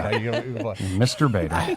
Again, with you guys, I was thinking that this would be a great time, and stop me if I'm wrong, to talk about some advertising opportunities on this particular show with Joey. Yeah, I would love to have all sorts of people advertise on this We've show. got some great sponsors now, and you can call any of them. They're happy as they can be. But I'm looking for like a restaurant because maybe I'm a fat boy. Okay, maybe you want to hear about your restaurant on the air about every day because Eddie's eating it. Oh, yeah, we could do that. We could do that. Yeah. Or if there's some legal Services options out there, that's legal needed. services. Yes, that's legal right. services, Yeah. all the things. Well, guess what? I just happen to know somebody that can help them with advertising. Is that needs. right? Yeah, it's me. It's you, Jesse? It's Okay. me. Because for the folks that are listening, I know we've kind of touted it some on the morning and afternoon shows when I sidekicked with Craig. But yeah, I'm full-time with Blue Water as an account executive here now. So, Beautiful.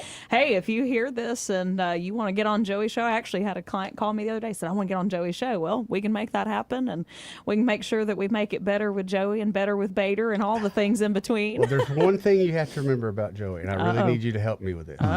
Oh boy, here we go. If you have people that are in the female persuasion that Yeah. are single, Yes, like myself. like yourself, just a lot like yourself, that want to come by and just kind of want to intermingle with us, we love, because apparently women don't listen to the show, even though women call all the time. Right. But we would love to have more women come on. See, we could do that, and I've actually got a few folks in mind already off the Nice. top of my head that we Nice. can make that happen. Very of course, cool. myself included. Well, you of know. course, Absolutely. but now Joey's always been Joey. Now remember this about his clientele: he likes older women. Older women. Yeah. Well, I may not hit him on You know, that. yesterday, I had the priest ask me about that. So, I'm tired of that joke at this point. Is it a joke? Can we It is a prove it? joke. Can It we is- prove it is a joke. Do we need the governor to Though call? that one person continues to increase in age all of a sudden. Is that right? Like she's gone from 45 to 55 all of a sudden to like 60 all of a sudden. It's Man. like you just keep getting older, Stepped like on a 5 years banana older peel or every something. year or something like that. Which actually, that's a great thing to do. Like when you're like 40 something, Oh, yeah. you're like, yeah, I'm 60. And it's like, you look great. Great for 60. Okay, but what happens when a woman asks how old you think they are, and you tell them 40 and they're really 30? Well, They asked. Don't ask a question that you don't want the answer to. So whenever a woman asks me, I always do. I take 10 years off what I think she really is. That way I feel like I'm safe. I'm in the safe zone. How old do you think I am, Eddie? Right now, you're 22. Look at you. I'll be 31 next My month. baby! See, there you go. Nice.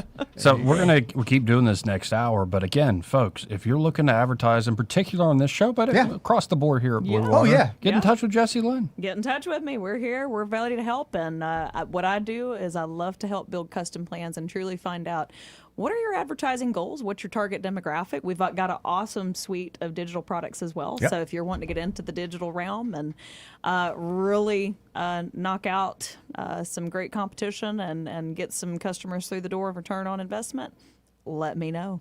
And how do folks get in touch with you?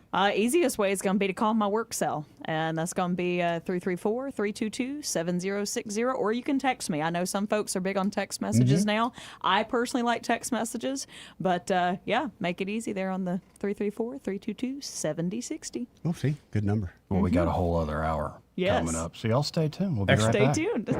Broadcasting from the Riverside Chevrolet Master Control Center, this is WACV Cusana, News Talk 93.1 FM. When it's Chevy, it's Riverside.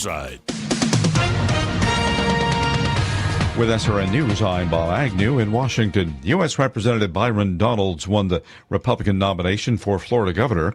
Former Representative David Jolly picked up the Democratic nod in Tuesday's primaries. That sets the stage for a fall campaign to replace the state's popular but term-limited Republican Governor Ron DeSantis. President Trump has paused his threatened tariffs on Canada. He writes on Truth Social he made that decision last night just before midnight based on what he called, quote, the fact that Canada and the USA, subject to the finalization of documents, have a deal. Those 50% import duties would have been applied to Canadian products, ranging all the way from tongue depressors to hockey sticks. Florida carried out its 13th execution of the year on Tuesday. 61-year-old William Sylvia was put to death by lethal injection for the 2006 murder of his estranged wife. More of these stories at srnnews.com.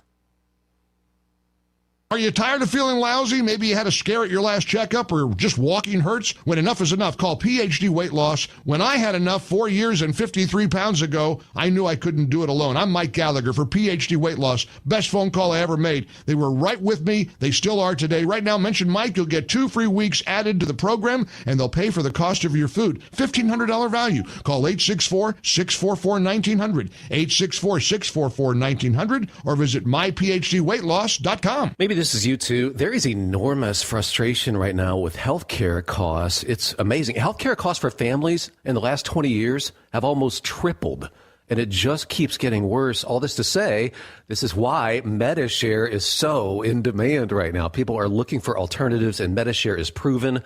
And yeah, you could save thousands of dollars a year and actually like it more. Here's the number. They're easy to talk to. 833-34-BIBLE. That's 833-34-BIBLE. Rich Thomas Weather is brought to you by Alabama Wholesale Lumber. Now open from 6 to 5. It's more than just great prices on lumber. From Trex decking to energy-efficient windows and Tamco shingles, Alabama Wholesale Lumber has it all. Rich Thomas Weather. Well, hi, everybody. Another day of triple-digit heat indices, probably 105 to 110 for today and tomorrow. Mostly sunny and hot with the actual high temperature in the upper 90s today and tomorrow and mid-70s in the overnight hours tonight.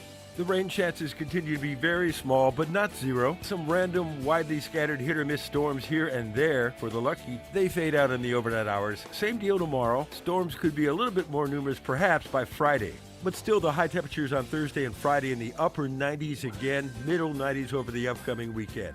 From the Blue Water Weather Center, this is Rich Thomas.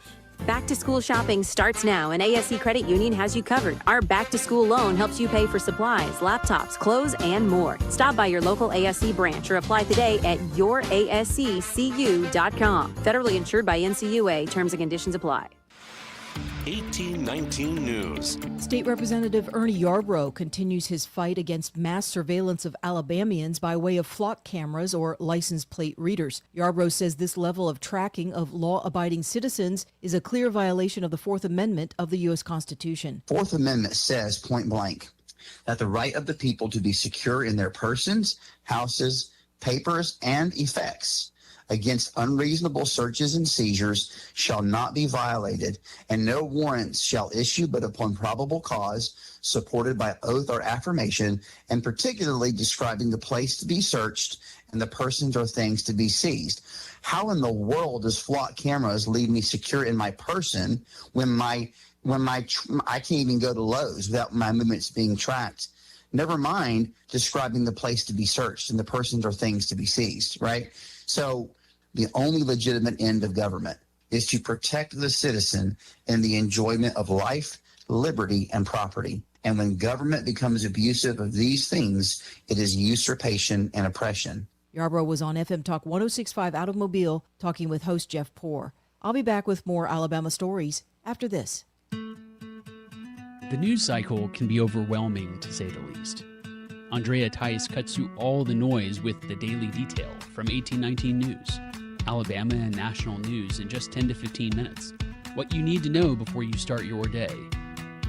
Find the Daily Detail wherever you get your podcast. A Huntsville police officer was arrested this past Monday and charged with domestic violence. Officer John Holliday will now be placed on administrative leave as the Huntsville Police Department conducts an internal investigation. I'm Andrea Tice. For more news affecting Alabamians, go to 1819news.com. And while you're there, subscribe to the daily newsletter.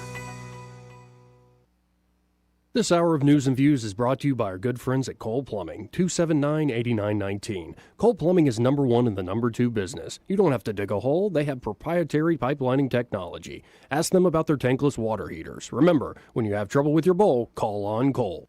We get this question all the time. Do you handle that? Buying or selling a home? Yes. Commercial? Yes. Land or investments? Absolutely. Hannah and Eddie Realty Group. One team. Every real estate move. 334-322-0662. When you're finally off the clock after a long day, dishes put away, kids asleep, feet kicked up, heartburn. Don't let heartburn take over your hard-earned moment. Quick, Alka-Seltzer. Nothing works faster for heartburn relief. Alka-Seltzer effervescent tablets begin neutralizing stomach acid in seconds, so you can get back to your one more episode marathon. Quick, Alka-Seltzer. Because nothing works faster for heartburn relief. Use as directed. The views and opinions of the following program are solely those of the host and other contributors. These do not necessarily represent those of Liberty Acquisitions 825, Blue Water Broadcasting, its management, staff, or any advertisers.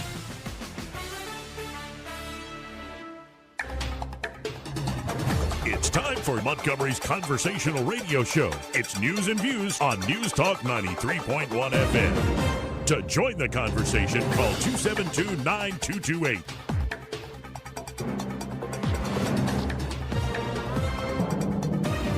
Listening to Joey Clark. Joey Clark. And his old pal, Mr. Bader. It's Joey Clark. Welcome back. I'm your host, Joey Clark. Yes, Eddie Bader is here, and Jesse Lynn. Jesse's here. We are here. We've got everybody in the house today. Yeah, we do. Yes, we do. This is how we do this. So we have a local story. It's a top trending story there at 1819news.com. Right. Let's hear it. U.S. News and World Report has released its 26 to 27 best high schools rankings here in the state of Alabama. Okay, let's hear them. So number one is New Century Tech Demo High School in Huntsville. It's ranked 131st nationally. That's standard. That makes sense. That makes sense. That makes sense. Yeah. Their overall score is 99.27 out of 100. Yeah. Good for them. Next is Homewood High School. Okay. 98.82 out of 100. Mountain Brook is number 3. Mountain Brook. Vestavia Hills, number 4. Number 5 is Hewitt Trussville High School. Okay. Then Fairhope High School. Oh, wait. You skipped over none of Montgomery? We're not there yet. Number 7 is Spain Park High School in Hoover. Number 8 is Oak Mountain High School in Shelby County. Okay. Number 9 is James Clemens High School in Madison. Okay. And number 10 is Arab High School. Is that how it's said? Arab. That's what we say in Alabama, Arab. Yeah. But I mean, you kind of skipped over the middle of the state there, buddy. What do you mean? I didn't hear anything central Alabama. I heard some north and some south. Yeah, Vestavia Hills and Fairhope. I didn't hear anything in the Tri-County. Neither did I, and I find that to be just a little bit uncomfortable. That's unfortunate. I mean, maybe they just don't like Montgomery. Maybe it's not an objective measure. Or Joey, I'm gonna throw one out there. Okay. What is the balance against? What are they testing? Is this just on their testing scores? Yeah, it's statewide mathematics, reading, and science assessment data, and high school graduation rates are used for the ranking. Okay. All right. Yeah, so the schools don't directly provide it. Yeah. But yeah. Because with Department of Labor, how they give the top 10 occupations is only based on about 5% of the population for the state. So, it's very relative that information could be wrong. Way wrong. Hey, here's your top 10 occupations for the year based on only 5,000 people. Yeah, out but of 500,000. I think this is a pretty standard assessment, and it is. Yeah, we got up our game here locally if we want to get in that top 10. Are all those public schools? Most of them are actually. Especially the ones in Huntsville and Vestavia Hills. I could see that. That's where a lot money. of the main, Well, the and money it was just public high school. Okay, Yeah. They didn't include private. And Fairhope area, one of the most booming economies going on right now in the state. So, yeah. Now, Interesting. what do y'all think about the flock camera thing? Oh, Not boy. a fan. Not a fan? Not a fan. I like privacy to an extent, but in today's society, that almost is non-existent. But we keep eroding away at it, and flock cameras are just another erosion away at it. I'm not a big fan. But if we could always see where Eddie was going, we'd know what he was up Somebody's to. got me on 360. Absolutely. We got a story we'll get to in a second that Eddie's being tracked up and down, baby. From his tip of his toes, the top of his head. Nice. He's being scanned, and he doesn't even know it. I'm not the one doing it. No, you're not doing that? No, but I think everybody's being scanned, but you in particular, big boy. But also Bama Carry, a big Second Amendment organization here. It's kind of in the name, Bama Carry. Is weighing in on the use of flock safety cameras around the state. It's an email sent out to members Wednesday afternoon. Tyler Rhodes, the executive vice president of Bama Carry and executive director of the National Association for Gun Rights, outlined the dangers of mass surveillance created by the cameras. saying each image becomes a searchable record containing the plate, time, location, direction of travel, make, color, body type, and other identifying features. Flock calls this part of their system the vehicle fingerprint, and their own materials advertise the ability to conduct searches using unique vehicle details, including bumper stickers and decals. Or decals. Decals.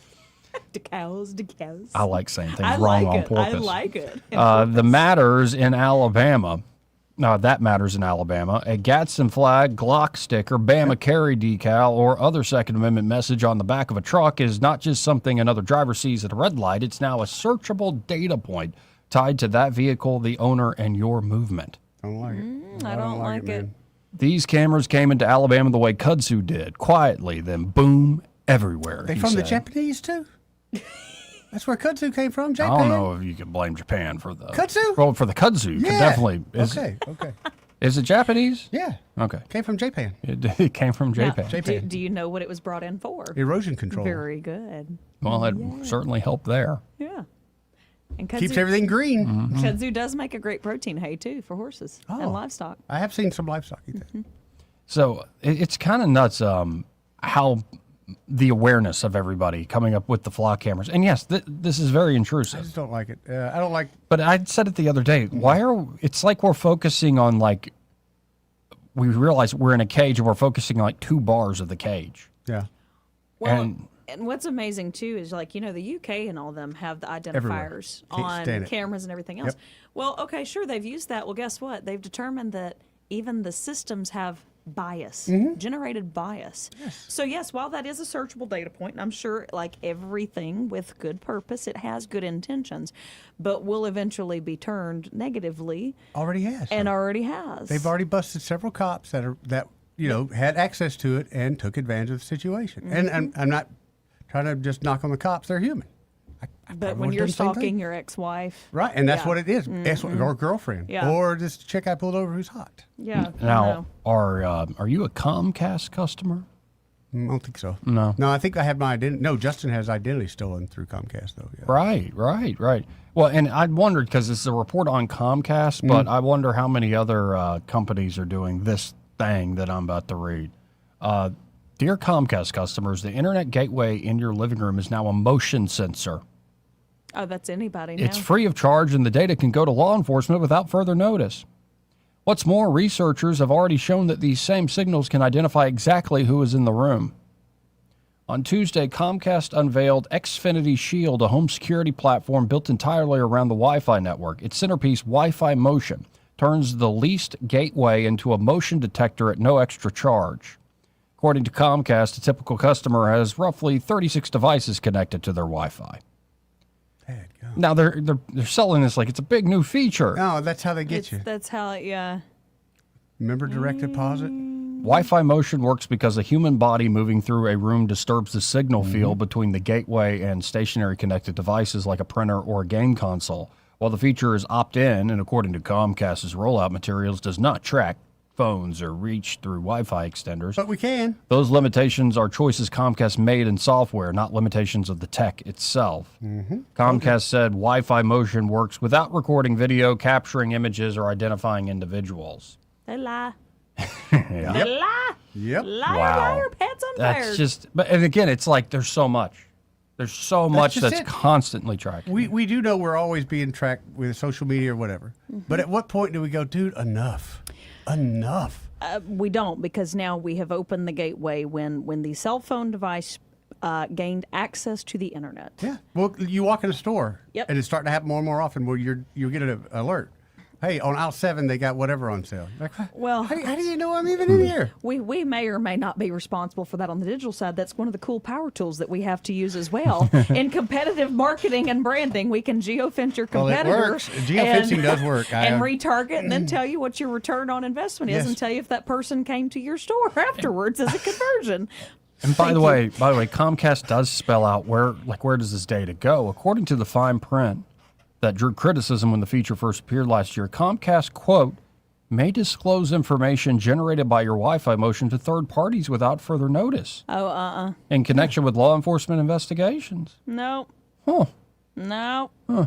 The true capabilities of this technology were laid out by researchers at Germany. Germany. Are we German? Very German. It's the Karlsruhe Institute of Technology. Of Spying? They presented it last November at the ACM Conference on Computer and Communication Security in Taipei. Using nothing but the traffic from an ordinary Wi-Fi network, their system identified people with 99.5% accuracy. That's scary. That's enough to send you to jail. Right. The method exploits beam-forming feedback information, BFI.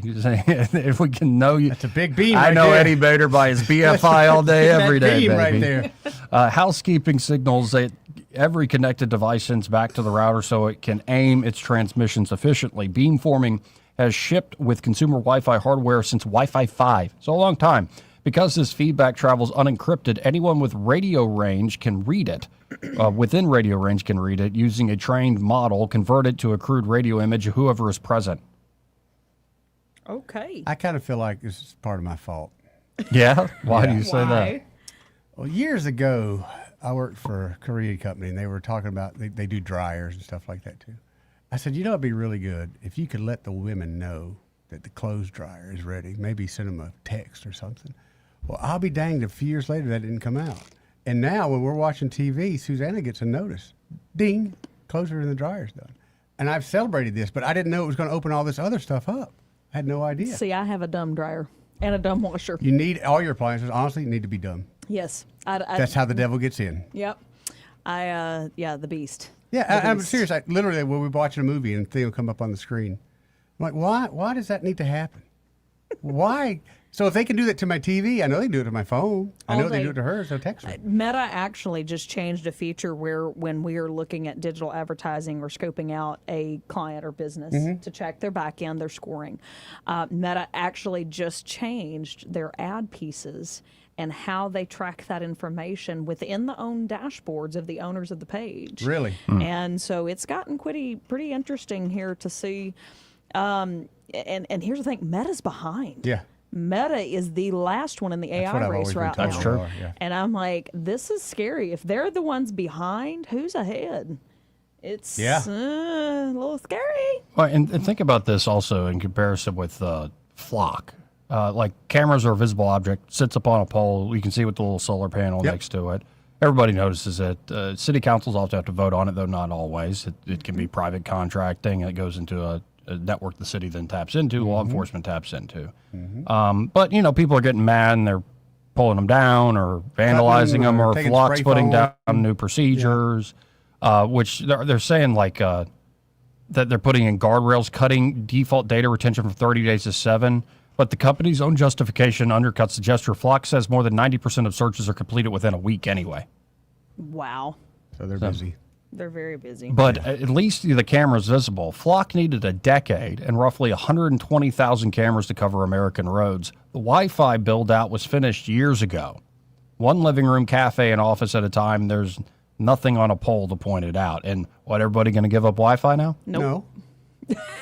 Right. No, I know we ain't. I just keep my phone wrapped in tinfoil. So I'm just saying the cage has been built in almost every way. By the way, I said it earlier. Last night I just had this feeling like delete, delete, delete. I deleted Facebook off my phone. I deleted X off my phone. I deleted Instagram off my phone. I deleted LinkedIn. I'm like, I still have that on there. But amazing. 80-year-old Joey. I delinked all the Leave me alone. I have LinkedIn. Yeah, we all do. I deleted all the social media apps off my phone. All right. And would you believe, for the first time in a long time, right there in my email inbox is a bunch of Instagram updates. I'm like, no. See, Like they can can't even do the tell updates. that I took it off the Took it off, phone, yeah. and now they have measures to try to Sure. hook me back in. Dude, it's a business. Oh yeah. Oh, it's. I think it's more than a business. It's surveillance at its finest. Oh, it's no doubt about that. And we covered it earlier. All the folks who like make this stuff in Silicon Valley and big tech, they don't let their kids use it. Nope, sure don't, because Yeah. they know what it exposes. And Now I don't know about Elon. I bet you Elon's using all His sorts of kid's stuff. got a chip in him. Yeah. I think Elon just looks at his phone and he could look through his kid's eye. Well, and how many kids has that guy got at this 12, point? I think, right? Setting up franchises. Go make a baseball team with some subs. Making King Solomon blush. Yeah, but if you had that kind of money, and would you not just procreate? The nicest way I could say it. Would you not be a Johnny Appleseed? Okay, the Bible says married. Okay. Got me on that one. Married. Got me on that one. Yeah. No, I think you're bringing on more problems than. You bring the ethical, moral compass of the universe being in check with that. As much as Elon can afford it, It doesn't make it right. it doesn't make it right. And I bet you there are costs, there are things that he can't paper over with money that have probably hurt his He's got that soul and now his heart. with one of his daughters, right? Yes. Yeah, And yes. and also like one chick who's having his baby. Remember the Ashley St. Clair chick who like turned on him and like tried to expose him and sue him and all this other stuff that he wasn't being a good enough dad or something like that. That happens sometimes. Yeah. Chicks be crazy. But it's like, now there are also stories about Elon Musk. There's this British bird he was married to. It was just lovely. Like, I'm like, Elon, you a-hole. Like that chick's like perfect. But the story is he asked me to come up to his hotel room and watch rocket videos. And which, guys say stuff like that all the time. Yeah, but he's probably really going to show you rocket. Yeah, no, and she said, and we went up to his room and for 3 hours watched rocket videos. Probably really going to watch rocket videos. Rocket videos. And that's when she knew she fell in love with him. Like, oh no, he really is that autistic. Okay. Yeah. Like, and cares about this subject that much. But no, I think it's it's sort of reverting back to the old ways because in the Bible, King Solomon has however many wives. Okay. Like there is the old way of human organization was a very few men take all the women and marry all the women. That just got old is in a hurry. And it's Christianity that changes it to really enforcing the monogamous relationship stuff. And in fact, things like cousin marriage, I just learned this the other day, like it was the church who came up with a lot of the rules around cousin marriage. Thank God. Like, because there were a lot of, let's say, Europeans that became Christians and they kind of are clan-based. And there's a lot of cousin marriage going on and a lot of problems with that. Yep. And so to sort of tamp down on that, church like, well, you have to at least be 3 times removed or something. Kind of to that ironic. effect. Yeah. A man in Alabama is coming out against marrying their cousins. Don't you think, Joey? What do you mean? Well, you just said it's probably not a good thing, but we're in the center of I think, will. where people marry. I'm their sorry. cousins on I'm the willing to regular. risk losing listeners by saying stop marrying your cousins. If you're marrying your cousin, don't do that. Don't do it. Yeah, There's it's odd. gonna So you be can date them, just can't marry them. Is what you're saying? No, you shouldn't do that either, Eddie No, Vader. there's Just checking for the rules. and FYI, pure breeding does not work in the human Yeah. race. It Doesn't work in the even dog. work in the I was animal going to say, I kingdom think we've either. learned that lesson So, as people. I think we did. learn yeah, that lesson. it doesn't work at all. You start adding on a lot of genetic issues and factors that get worse and worse as Oh, yeah. time carries on. Kind of already got that going on myself now. Wait, but do you think there are fellas that are like, man, Elon's living the dream? Oh, dang. Sorry, guys. I think there's a lot of you don't want to be Elon Musk. I'm sure there's a lot of that too, but there's a lot of people that Elon's even living the dream, dude. Okay, when you were younger, David I'm Lee very Roth. impressed by that and continue to be impressed by the guy, but I don't want to be him. David Lee Roth, when you were younger, was he not living the dream? No, not in Joey now. 13-year-old Joey. Like you're thinking like the Hot for Teacher video, Rock and roller David Lee Roth. or are you thinking Jump? All of the above. Because even Joey now, I could get down on some Okay, Jump. but now when I see Right. David Lee Roth, I go, oh, how sad. Yeah, but I also am a bit of a fan of Van Hagar, and I Yeah. think it was actually Sammy Hagar that was living the life. Oh, Hagar definitely living life. He's got Mm. tequila brand and everything now.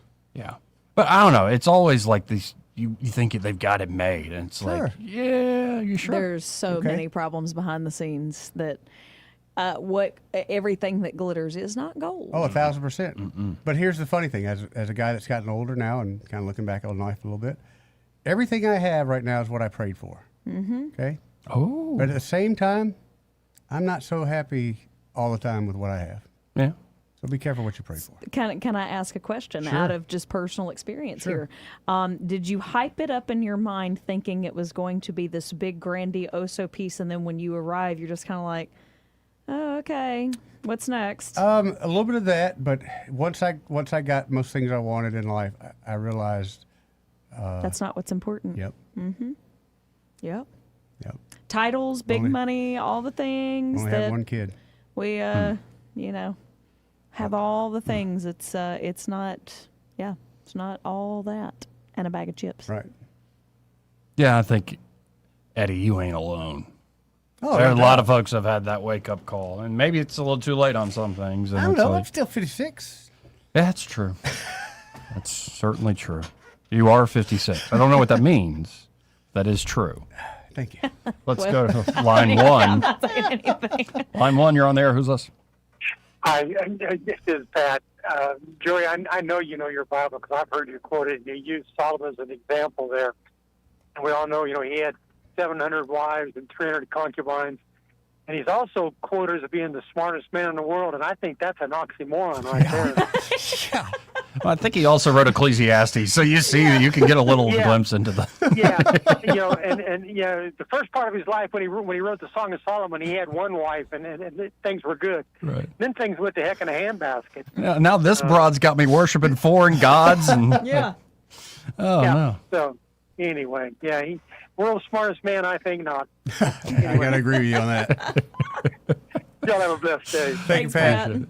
272-9228. That's 334-272-9228. We got to hit another break All right. here. But let's remind folks again, Chessie Lynn is now working here at Blue Water and is account executive. Yes. So if you are looking to advertise on this show, but across the board at Blue Water, get in touch with her. And in particular, I would love some more live spots like a restaurant. Restaurants would be a really good one. And any sort of startup. I kind of love the idea of somebody who's just starting out, wants to get their name out there. And there's all sorts of businesses these days. We'd be happy to help you folks out. And I will say, we can drive people to a place. Honestly, and to a brand. You're looking at a guy who got most of his success from being on the radio. Yeah. And I still do.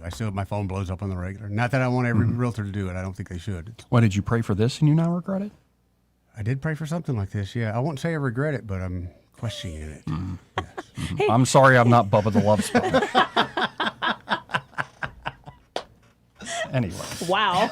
We'll be right back. Want to carry News Talk in your pocket? Download the News Talk 93.1 app from the App Store.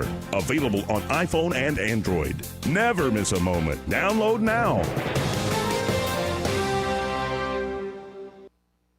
Hi, I'm Carl Schmidt, naturopath and owner of the Herb Shop Wellness Center at 8161 Vaughan Road. With over 30 years experience in natural wellness, I've seen countless health fads come and go. A few years ago, we added a patented technology that actually activates your stem cells. It reverses the aging process at the cellular level. However, you do need proper hydration and targeted nutrition. At the Herb Shop, our advanced scanning and testing technology allows us to accurately assess your nutritional needs and get a customized plan for you. Come in today and see what the Herb Shop can do for you.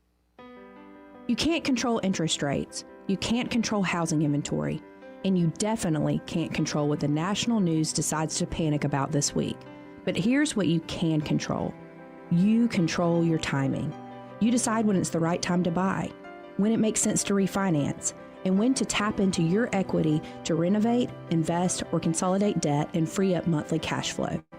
Real estate decisions aren't one size fits all, and they shouldn't be driven by headlines or social media noise. They should be based on your goals, your finances, and your life. The smartest moves happen when you focus on what you can control and work with someone who helps you see the full picture. Give us a call at Alabama Home Mortgage today at 334-567-4223 or visit us online at myalabamahomemortgage.com. That's Alabama Home Mortgage, because there is a difference in mortgage companies. NMLS 1586368, Equal Housing Lender. For too long, Alabama's statewide news companies have shamed us for our conservative Christian values. Alabama deserves a news company that cherishes our culture, a company that isn't bought and paid for by the powers that be. 1819 News is that company. Run by Alabamians for Alabamians, 1819 News celebrates what is good and beautiful about our state, while exposing those who work against our values in secret. Just go to 1819news.com to learn more. Subscribe to our newsletter. That's 1819news.com. WAKA Blue Water Broadcasting, Ty and Doll Incorporated, and Piggly Wiggly Food for Less invite you to help us stuff the truck.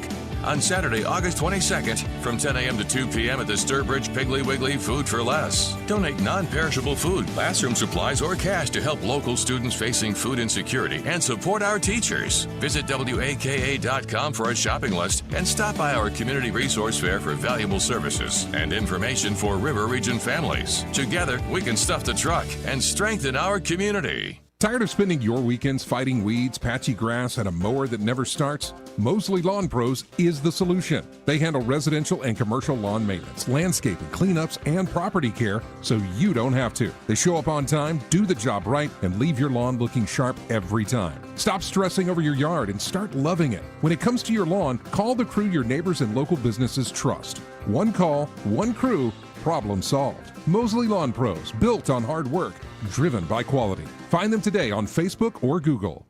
Every occasion deserves great food, amazing drinks, and an atmosphere worth remembering. Welcome to 243 South in the heart of historic downtown Prattville. From lunch and dinner to weekend brunch and happy hour, 243 South brings Southern hospitality and elevated dining together under one roof. And there's even more.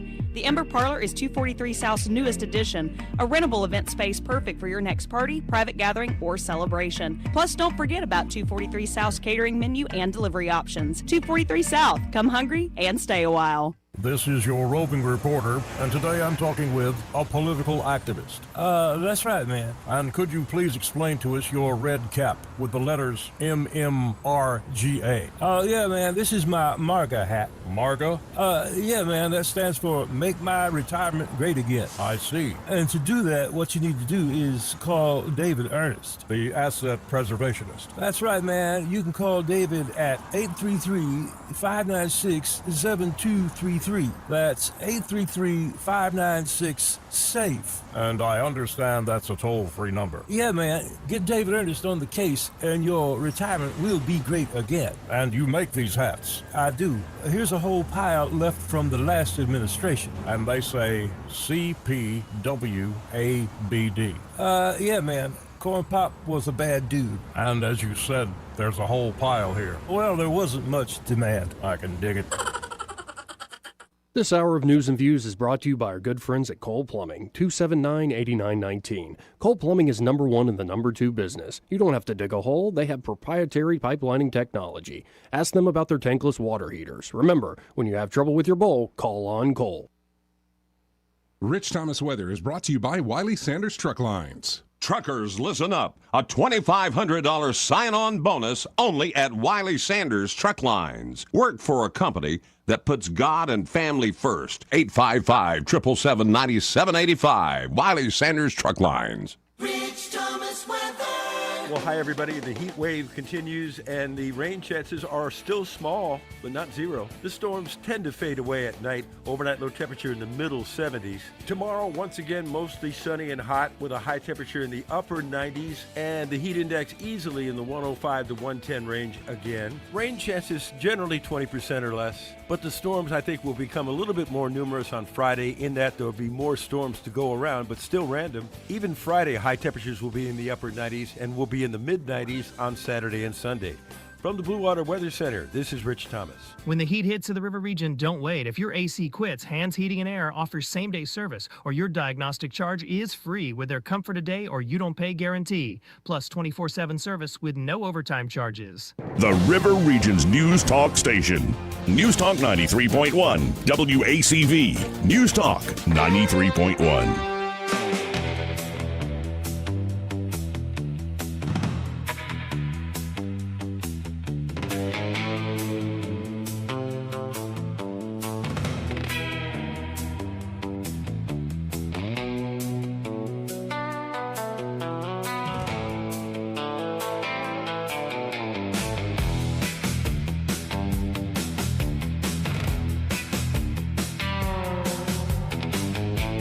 Joey Clark. Is cocaine a stronger up? Yeah. So you're way up with cocaine more than anything else you can think of. Cocaine will turn you into a damn owl, homie. You know what I'm saying? Cocaine will turn you into an owl, homie. And did y'all see, welcome back, folks, this big bust at Penn State Yeah, the cocaine bust. The big cocaine bust. But you want to see, like, the obvious mistake that was made that led to the bust? The nerds? Well, a Penn State frat bro charged in a cocaine trafficking ring was busted after authorities were tipped off that he was allegedly accepting Venmo payments for drugs under his own name. What an idiot. In Greg's terms, that'd be a morning maroon or an afternoon idiot nominee. I gotta turn off my Venmo. I'll be right back. Authorities were told by a confidential informant that a male using the nickname T-Rob is selling large amounts of cocaine from the Delta Epsilon fraternity house. How wide is T-Rob? Oh, very wide. Alleged drug kingpin T-Rob was accepting payments through a Venmo account with the username Tom Robinson. Oh, my God. The third. Okay, you want to see T-Rob here? Yes. Let me pull this guy up because that was a perfect question, Eddie Bader. How white is this fella? With a name like that. I'm like, yeah. You want to see somebody that puts raisins in a potato salad? It's going to be Thomas Robinson. Oh, my goodness. Here, let me actually share the screen. It's absolutely fitting. This, folks, is Tom Robinson. Oh, good Lord. My God. Nerd alert. Nerd alert. Wow. Hey, man. Okay, you guys are younger than me. Both of you had the college experience. Mm-hmm. Every time I was around a college, this was a normal thing. It was just who's running it. I mean, I didn't pay attention, and I was there for one thing and one thing only, and that was to get my degree and get out. I wasn't there for the boutique lifestyle. But did you not notice there were people in your class that looked like Joey but acted like me? Well, considering that I was in agriculture. Oh, then heck yeah. Everybody looked like it acted like that. So, I mean, I guess in a way, but also my naiveness also served me well because I didn't get into the frat and sorority stuff. The idea of paying for friends was not in my wheelhouse. I get you there.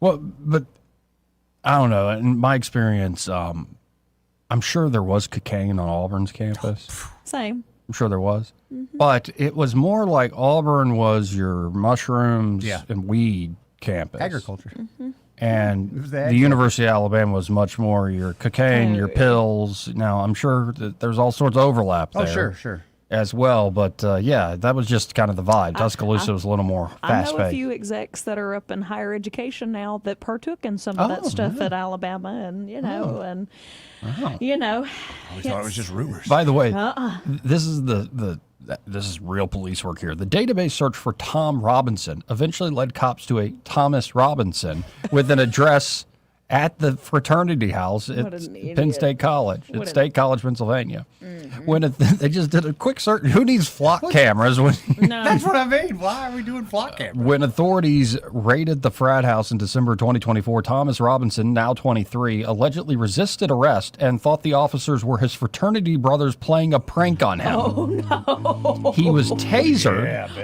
and taken into custody while a search of his dorm room allegedly turned up over 8 grams of cocaine, almost 8 ounces of weed, and more than 200 amphetamine and dextroamphetamine pills. Oh, my Lord. Dextroamphetamine? I don't what's know. that? It seems like it's a more complex amphetamine. Well, a Kimber 45 caliber handgun was also allegedly found in a safe above his mini fridge. Oh, got a mini fridge, but Well, he's got to protect the goods. And again, the guy we're talking about is this fella right here. Whitest white man you've ever seen. Thomas Robinson. Like, yo, T-Rob, what's up? My God. Like, what look an at that. idiot. Yo, when he goes to jail, do you think when people ask his name, he said he was T-Rob or I'm Thomas? Robinson was charged in several incidents from September to December 2024, including drug manufacturing delivery, criminal use of a communication facility, possession of a controlled substance. That jacket and tie. Yeah? I got that exact jacket. When we went to see Trump, that's what I wore. No, your tie didn't have all those fancy little designs on it. Okay. You are going blind. You're 56. That's why we got the pre-planning for coming in. Following his arrest, Robinson reportedly ratted on his alleged supplier. Yeah, they do. Of course. Fellow student Agostino Abatelio, Oh, yeah, there you go. a member of Penn State's Sigma Chi frat. Probably not somebody you want to rat on. Yeah, he's got definite Yeah. ties to the cartel. Yeah, that's the guy you didn't And want to Yeah, You're gonna Abatelio and T-Rob reportedly met through one of Robinson's fraternity brothers who was already allegedly dealing drugs. So there's like a whole, like an initiation within the initiations. That brother allegedly asked Robinson to become, quote, business partners in distributing cocaine in July 2023. The unidentified frat brother allegedly told Robinson he wanted out in December of 2023 and told a grand jury that Robinson had bought him out of the most recent cocaine supply they had purchased together. Bought him out, then ratted him out, huh? Yeah. Oh, by the way, it wasn't just T-Rob. Oh. His father, Oh. Paul Robinson, was also charged in connection with the cocaine ring. What an idiot. That's called too much money. Yeah, man. Yeah. Dad, you need to stay away from college. Robinson allegedly made several large cocaine purchases We needed Daddy's money. from the other frat bro between January and September 2024, including ones for 18 grand and 22 grand. Isn't clear whether Robinson has entered a plea, and he is scheduled to appear in court next month for a pretrial hearing. Penn State said it was placing this frat on interim suspension amid the investigation in a statement this week, adding that Sigma Chi operates outside of the university's oversight. Well, of course it does. Yeah. But that didn't stop Auburn from shutting down Alpha Psi. Thank you. From Alpha Psi Rodeo. Oh, that's true. What happened there? Well, let's see. Drugs, alcohol, sex, rock and roll, everything else Golly. in between. What people did at the rodeo. Pretty much. That's my memory of the rodeo. Well, that's- actually, my memory of the rodeo was getting real sunburned, like a racing stripe. I had on a denim shirt, and I drank too much whiskey and left it unbuttoned, fell asleep in the back of a truck bed. And, I think that was the second year. Yeah. Second year. Yeah. First year, I took something and probably shouldn't have, and I was just But you didn't pass of out it. in the back of a truck, did you? No, the next year it was more whiskey it did to me. I never went because it. You have class? I do. We'll start with I'm not that. saying that I'm better than anybody, but I'm like, Oh, I am. that was not my idea of fun. And the final year that they shut down Alpha Psi Rodeo Yeah. was after several rape Oh, really? options. Well, college. Yep. And it wasn't too long after Skybar had gotten busted and all of that as well. And they found out there were connections and all of that. So, that fraternity is no more. And that's hence why now you have the Auburn Rodeo that was taken over by the Parks and Rec, because obviously they saw money. Big event. They yeah. saw money in it. Big time. But with the oversight of the fraternity, it didn't end up too And terribly my well. first year, you got to envision, I'm Joey, this little cloistered Catholic boy. And You're living wild, footloose, and fancy free. and I we, know, like man. we, the big deal No for us is curfew? we snuck in glass bottles. Oh no, Glass balls of what? you're supposed to have glass bottles of beer, and we weren't supposed to have beer too because we were like 18 Yeah, I or assumed 19 the beer years part old. was the given. It was the glass bottles where you Yeah, felt like you we were breaking the worried law. that they were going to really get us for the glass bottles. We got them in, and I remember getting out of the truck. Love it. And I remember hopping out of the truck, my buddy's truck, and immediately my shoes, I don't even think I was wearing proper boots, it might have been boots, immediately just sink deep into the mud. And I look up and I crap you not, it is like 40 by 60 foot massive Confederate battle flag flying over the arena or little setup they have there where they're going to have the actual, and I'm like, what fresh hell is this? Where am I? Poor little Joey. He's scarred first day. It's like, welcome to Alabama, son. Go home. Yeah. No, it was fine. I took some pill that just made me relax, or it was probably like a Klonopin or something. I admit it. I admit to all this stuff. But I did not behave myself, and I was too much into self-medicating. But I remember most of the rodeo, but often, after 2 years of that, I'm good. I don't Well, need to do that anymore. I had a girl, so where I used to live, when it was out past old, down College Street past Chihuahua, you take technology, but I lived on out that direction. Yeah. Well, I had the 1-ton, and of course, traffic's backed up in this left lane to get across College. Had it not been for her boyfriend snatching her out of the middle of the road, she decided she was going to dart across to go to the bathroom right in front of my truck at 45 miles an hour. And had it not been for her boyfriend grabbing her, I screeched to a halt. And, buddy, let me tell you, I gave them up one side and down the other. And I'm like, y'all are idiots. Mm-hmm. Like, no. Yeah, it's also like you see this frack get busted, and you see these fellas get busted, and you're like, yeah. Like, how many folks have been doing this stuff. Did this stuff, and they never even get touched. They never even get touched. Because they didn't use their actual name on, like, that's hilarious. It is hilarious, but also when you're that age, do you not feel like you're bulletproof? And he probably already felt like I'm getting over one. He thought the cops arresting him were his frat bros pranking him. That's where he was. That's called idiot. Untouchable. It's called the king-like mentality, yes, which very many of our politicians have, don't I know. and people that are in power that shouldn't be. Mm-hmm. I have news for you. You are not above the law Mm-hmm. in this realm or in the next. In the next, for sure. Let's go to line 1. You're on there. Or it's east of the It's Rockies. east, yeah. Well, hello. I've got a quick question. I'm going to kind of depend on you guys to follow this. The young man T-Rob at Penn State. Yeah. Okay. He rolled over on somebody with a very heavy Latin name. Would it be improper for us to make book on whether this kid actually makes it until New Year's? I mean, it doesn't sound promising to me. Yeah, I don't know. Maybe that name suggests that, but it also could be just some other rich kid. Who knows? Yeah, he's rich because my daddy's in the cartel. Yeah. Yeah. Right. So you just assume everybody's got his like middle class name. People, you know. But how many Patels do you know that own gas stations? That's one way to put it, Eddie Thank Baker. I'm sure you would have felt right at home under that Confederate battle flag in the mud.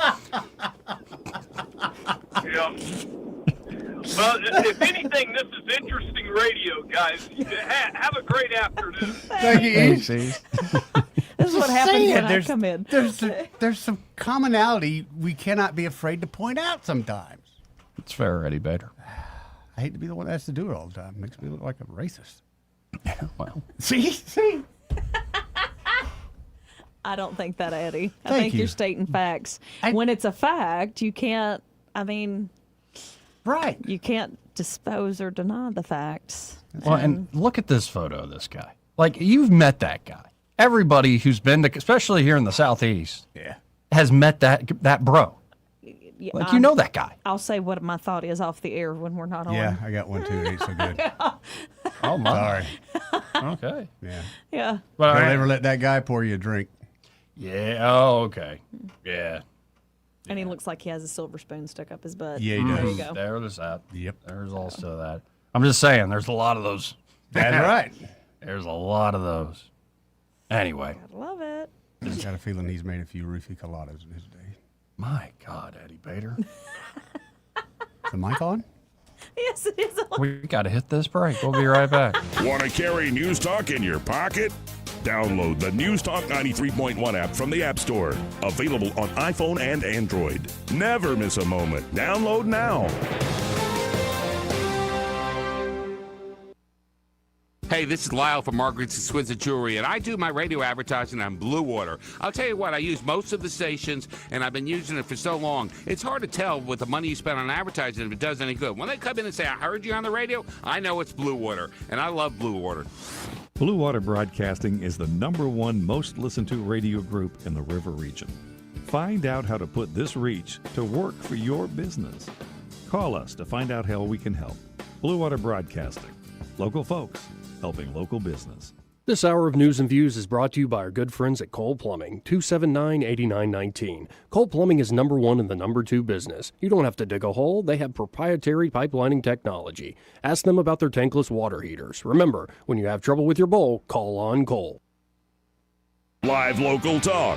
The River Region's only 24-hour News Talk FM station. News Talk 93.1 FM WACV.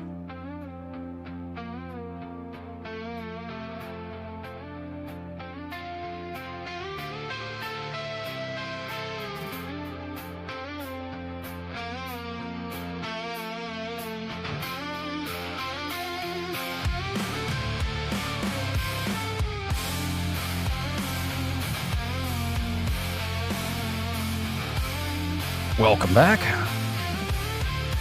Let's go right to the phones and talk to Ray Bowles with Bradville Carpet. Hey, Ray, how you doing? I'm doing great. What a busy day today. Yeah? Yeah. Yeah, we went and picked up a new van, not a new van, an old van. Our vans don't last long around here. Yeah. See, work So I 'em. found this. So, look, my best friend in life is Randall Tucker, that is over the, he's the general manager over the Mercedes dealership. Mm-hmm. So anytime I'm cheap, so I've got another buddy that can go online and he can find them themselves and all. I have to look at them and see if they're any good. He's like, I don't know if you want this. It's been wrecked twice. I'm like, is it just body damage? He's like, yeah. I'm like, it's only got 80,000 miles on it. It's a diesel engine, and it's $21,000. First pallet that falls over in this thing is going to bang all the sides out anyway. Yep. Let's go with it. Yep. 81,000 miles on that diesel. I think that's just getting broke in. Yeah, absolutely. But man, it's like driving a tank. I called somebody. I called somebody about putting a backup camera on this thing so I don't kill somebody trying to back this thing up. Not a bad idea. Not a bad idea, right? Yeah, so it's been a busy day around Prattville Carpet. And what we do in a lot of floors, I don't know if they do it or not, but I have a suspicion they don't do it. We always bring the floors early to let them acclimate. Yeah. And the reason we want to get them in the house to acclimate, or put them inside the store to get them to room temperature, so as it goes to room temperature, it will either shrink or expand. And it's not good if that happens in your house. So those are the little steps that we do along the way just to make sure everything goes right from the time you walk in the store until the time we're finished. So if you're looking for a floor that you want the guys to be all over it, all the way, call us 285-8117. We'll come out and give you that free measurement today. Again, that's 285-8117. And be sure to tell them you heard Ray Bowles on the radio with Joey, Eddie, and the whole crew. Guys, y'all have a great day. Thank you, Ray. Thanks, See you, brother. Ray. So, have we learned anything today? We've learned a lot. We learned a few things. I didn't take many notes today. Yeah? Yeah. Well, I learned you're 56. 56. I'm not sure what that means, but... All right, you guys be honest with me. How old do I look? Not how I act. How old do I look? I would have said late 40s. Joe? 50-something. Late 40s, early 50s. How old do I look? Like a baby. No, it's because I said you look your age, No, and you're now going I'm trying to forget about that part. I'm trying to picture you on the jet ski. Are you going to be biased with us? And the jet ski, you looked 34. Okay. Yeah. It's a good age. Yeah, oh, a great age. Yeah, it's a very good age. Yeah. Yeah. No? No? No, I'm with you on it. Okay. I'm just loving the banter because I don't know how old Joey is, so I'm just sitting here trying to Him calculate. and my son, the same age. I'll be 38 December 1st. Okay, all right. Still a good age. Yeah. Oh, Still I'm a good getting age. older. Ooh. Realize I mean to ask you something. Yeah. You ever had a pedicure? No. Dude, I got one like a week or so You ago. did? It's the best thing since sliced bread. We need to do this together. What did you enjoy about it? In fact, you sent me a photo, I believe. I think it was more... Did you get a manicure along with your pedicure? No, I think I'm going to go back and get the manicure. If they were really? if they were brave enough to rub on these feet, I'll let them have my hands all day long. Apparently, I don't know if you knew, but I've had ingrown toenail problems my whole life. I didn't know that. I know a lot about you, but I didn't know that one. That's another fun fact. But the That's lady great. would she'd dig out one and then she'd kind of look at it and look at me in disgust and then put it down and then do. Are you married? She looked at me like, oh, the feet, not so good. No, but I'm ready to go back. It was like they put these hot rocks on your feet. Yeah. They put flowers in the water because I think my feet might have stunk a little bit. They put flowers in the water to make your feet smell good. Okay. Yeah, and they put some lotion and stuff on you. Now, being me, I was a fat boy, I was a little bit hungry. They put these 3 portions I thought were sauces. I was like, oh, we're going to get something to eat. These are sauces. No, they're lotions that they're going to put on you. Did you make any weird noises while they were rubbing your feet? I made a couple. That you shouldn't be doing that. In fact, the people I was with kept reminding the girl, "This is his first time. This is his first time." They were embarrassed for him. No, because there's certain noises men start making involuntarily when they're in, say, like 56. Yeah. Yeah, and you I'm just something. worried about you because The hot rock to the sole of your foot. Yep. That was something that got my attention. Oh yeah. Yeah, how It's- so? You don't realize how tender your feet are Exactly. and how sore they are until And they start working it quickly, I moved pretty quickly. I'm surprised as a 56-year-old I was able to contain myself. You know what I mean? no, I mean I don't need a pedicure. Like I keep You my- bite your nails, man. No, I don't. out. Well, first of all, wrong end of your body, Joey. That's the Well, manicure. that's the manicure. Yeah. I'm not going to take my boot off and show my foot. Dude, I'm telling you, I was the same way, Joey. But now, man, they grinded on my feet. They did some like edging and stuff. Got some dead skin off there. I'm kind of sold. Kind of sold on it. Thought it'd be a good bonding experience for us. Mm-hmm. Not so much. No, can't we do something else? We already did jet skis. Jet ski was fine. Do jet ski. I Wanna can do do jet jet ski? You skis go jet ski again. with us? Absolutely. Really? Let's go. We can have a news talk. We Don't can do even- a day Especially at if the I lake. use Big Back's red one again. Big Back's red one. Oh my god. That is the fastest one. Yeah, I got that's it a up to good one. 68 the other day. Yeah, you did. Yes. Just don't Shouldn't flip be it. doing that. Got to be Yeah. honest. No, I don't. I'm not into the mani pedi. I wasn't either, as Joey, much until as I did love it. flowers and my hair's luxurious. I don't want to get You would manicures look and so pedicures. good in a pedicure chair. Like they would probably do a commercial with you in there with some little bit of fan and the hair blowing back like Fabio. Fabby. Yeah. Like Plus, I can tell right now you got some hair on them knuckly feet you got. So probably on those toes or some hair and stuff. You probably want to get that. there taken is a care little of. bit of hair on my toes. Yeah. They'll take that off for you. Won't even charge extra. Get on my belly. Well, grass don't grow on the playground, Joey. Don't. Yeah, but I don't have any hair on my chest. I think it's just a generational thing. It's a generational genetic That trait. stopped in the 70s or the 80s. I have male pattern baldness, but it's on my chest. Yeah. Yeah. No, and then the most insulting part is like there's a single hair right You get that there. one that's like 3 feet Yeah, long. and they're like trying to "What wrap is- it around, what make it is look like this? I just gotta pluck it every few months. That's not that wild nipple hair. Yeah, then you see a picture of Tom Selleck, and you're like, or Burt Reynolds. My And you're God. like, yeah, my Stud. gosh. What a jeez. stud. Yeah, just Or Greg Budell. or Sean Connery. Sean Connery. Not. I don't know if you've seen that YouTube where he was a little bit mouthy, but he said how he would like to talk or how to talk to a woman, and it wouldn't go very well nowadays. He used Are you talking about the Barbara Walters one? Yeah.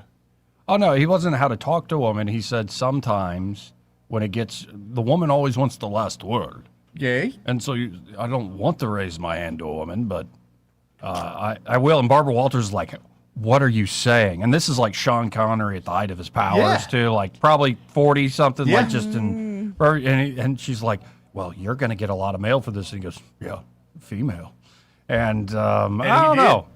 I don't think, especially a certain generation, I don't think Sean Connery was all that wrong about that. I'm not talking about morally. Now you see why I got my ring. Oh my God. Pimp hand strong. My God. I got this. If I can't get you with a right hook, there's a baseball bat and a 40 sitting in the I got sitting the 40. in the We'll go with hitting the in 40. the door. I'm too old to fight anymore. I just shoot you. I ain't got no time for that. Oh my god. Now, I was thinking of somebody sent me that Sean Connery clip going, I'm thinking of Candace Owens. So I'm like, Ooh. Well, see, Oh, yeah, there well, are now- times. Okay. There are times. this is what he was talking about with the last word thing, where it's just like, you're You're making it worse. Shut up. you're just But crazy. you know, I have found it to be the opposite nowadays. I have found that men, ironically, over the, not to be picking on you, Eddie, but over the age of 55, come from a generation, some of them, that they have to always be right, or they're more gossipy. many. They're all into, especially if they're in politics, man. They Oh, gossipy? gossipy. Oh, you don't have to exclude this guy. You might- put a I wig might on him, have he's fell somebody's into aunt. that. Oh. Like, Yeah, I might have fell into that a time or two. Oh, sorry. Yeah. Joey has called me out for being a mean girl a time or no, two. and it's really gets the hand motion. You wouldn't believe. And It's I'm the ring. sitting here going, when did the roles swap? I'm I know. going, what is I've been wrong saying with this you? Yeah, Joey's been saying this for quite a while. And I'm going, and even, and again, I'm going to throw it out there on the dating scene stuff. If you're a whiny bag man, Yeah. you might as well walk up on this door. Really? I don't want, you going to whine? I don't want to hear it. You either do something to fix it or don't do anything at all and just keep on walking. We need to keep talking to her about the dating thing with the. this true. Oh, I've got so many questions. But for what if Woman it's my for Age. job to complain about things on the radio? Well, no. What I mean is like, I'm sick, and you're a whiny bag. No, you actually talk about factual information to bring things forth to people. But I don't know what this. Oh my God! Shut up! You're driving me nuts. Like, if you're going to whiny bag about Suck it up. I won't give you something to whine about, Thank you. as my grandmother would Thank say. you. Like, do not be a whiny pot. That was my soapbox for the day. Well, okay, so you want a man that's a man's man. Yes. I think that's where a lot of I'm men like- are mistaken nowadays. I'm like, if you look come in and reserved. try to be the female, no, that's my job. That's my job, right? Now, I can also be the man. Don't test me. But hold on now. What if y'all share hair products? That's fine. As long as it's Redken and it's Moroccan oil.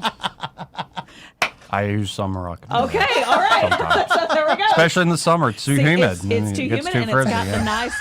Right. You keep the frizz control, Right. and you keep the. You don't put a lot on it. I You get know. very Bring sparingly. women together, Sparingly. I tell you. Yes. What? I'm sorry, huh? What did you say? What did you say, Eddie? But yes. It does make me mad that men have literally one bottle for everything. Hair, Yeah, 5 body, in 1, baby. face. I'm like, that makes me so mad. I like some 5-in-1. I know. You can shave with it, It makes me sick. exfoliate your skin with it. All the things. Conditioner? If I did that, my hair would look like I stuck my finger in a light socket, and Well- I'd look like Rita Hayworth. And I'm just telling you, this ain't one bottle. Oh, that's okay. Okay. Okay, that's fine. Mine ain't either, so get ready. That is the most manliest thing I think I've ever heard you say. Say that again for me. This ain't one bottle hair. It's like one bottle hair. And you know, I've got my testosterone up, and so it's growing even stronger. I'm glad your testosterone's up. We need to get that checked. Say, one bottle hair. Wait, you don't use a conditioner? Yeah. My Okay. 5-in-1. His 5-in-1. Oh my He God. has the one bottle that we talked Also, about. right. Also, you run down the street, you get an oil light come on your truck. Got a little bit? I was 5-in-1. about to say, so the same thing you wash your undercarriage with, you use on your hair. Yeah. My God. Do you Eddie take a Mayer. bath? Don't you take a bath? You wash your butt and your face with the same It's water? like you're a cat at a groomer. I do like a cat. My God. Anyway, let's get out of here. Let's go. Hey, y'all get in touch with Jesse Lynn if you want to advertise on this show. On the show. We talk about all sorts of stuff. Money well spent. Happy Yes. hour. Greg's next. Broadcasting from the Riverside Chevrolet Master Control Center, this is WACV Cusada, News Talk 93.1 FM. When it's Chevy, it's Riverside. With SRN News on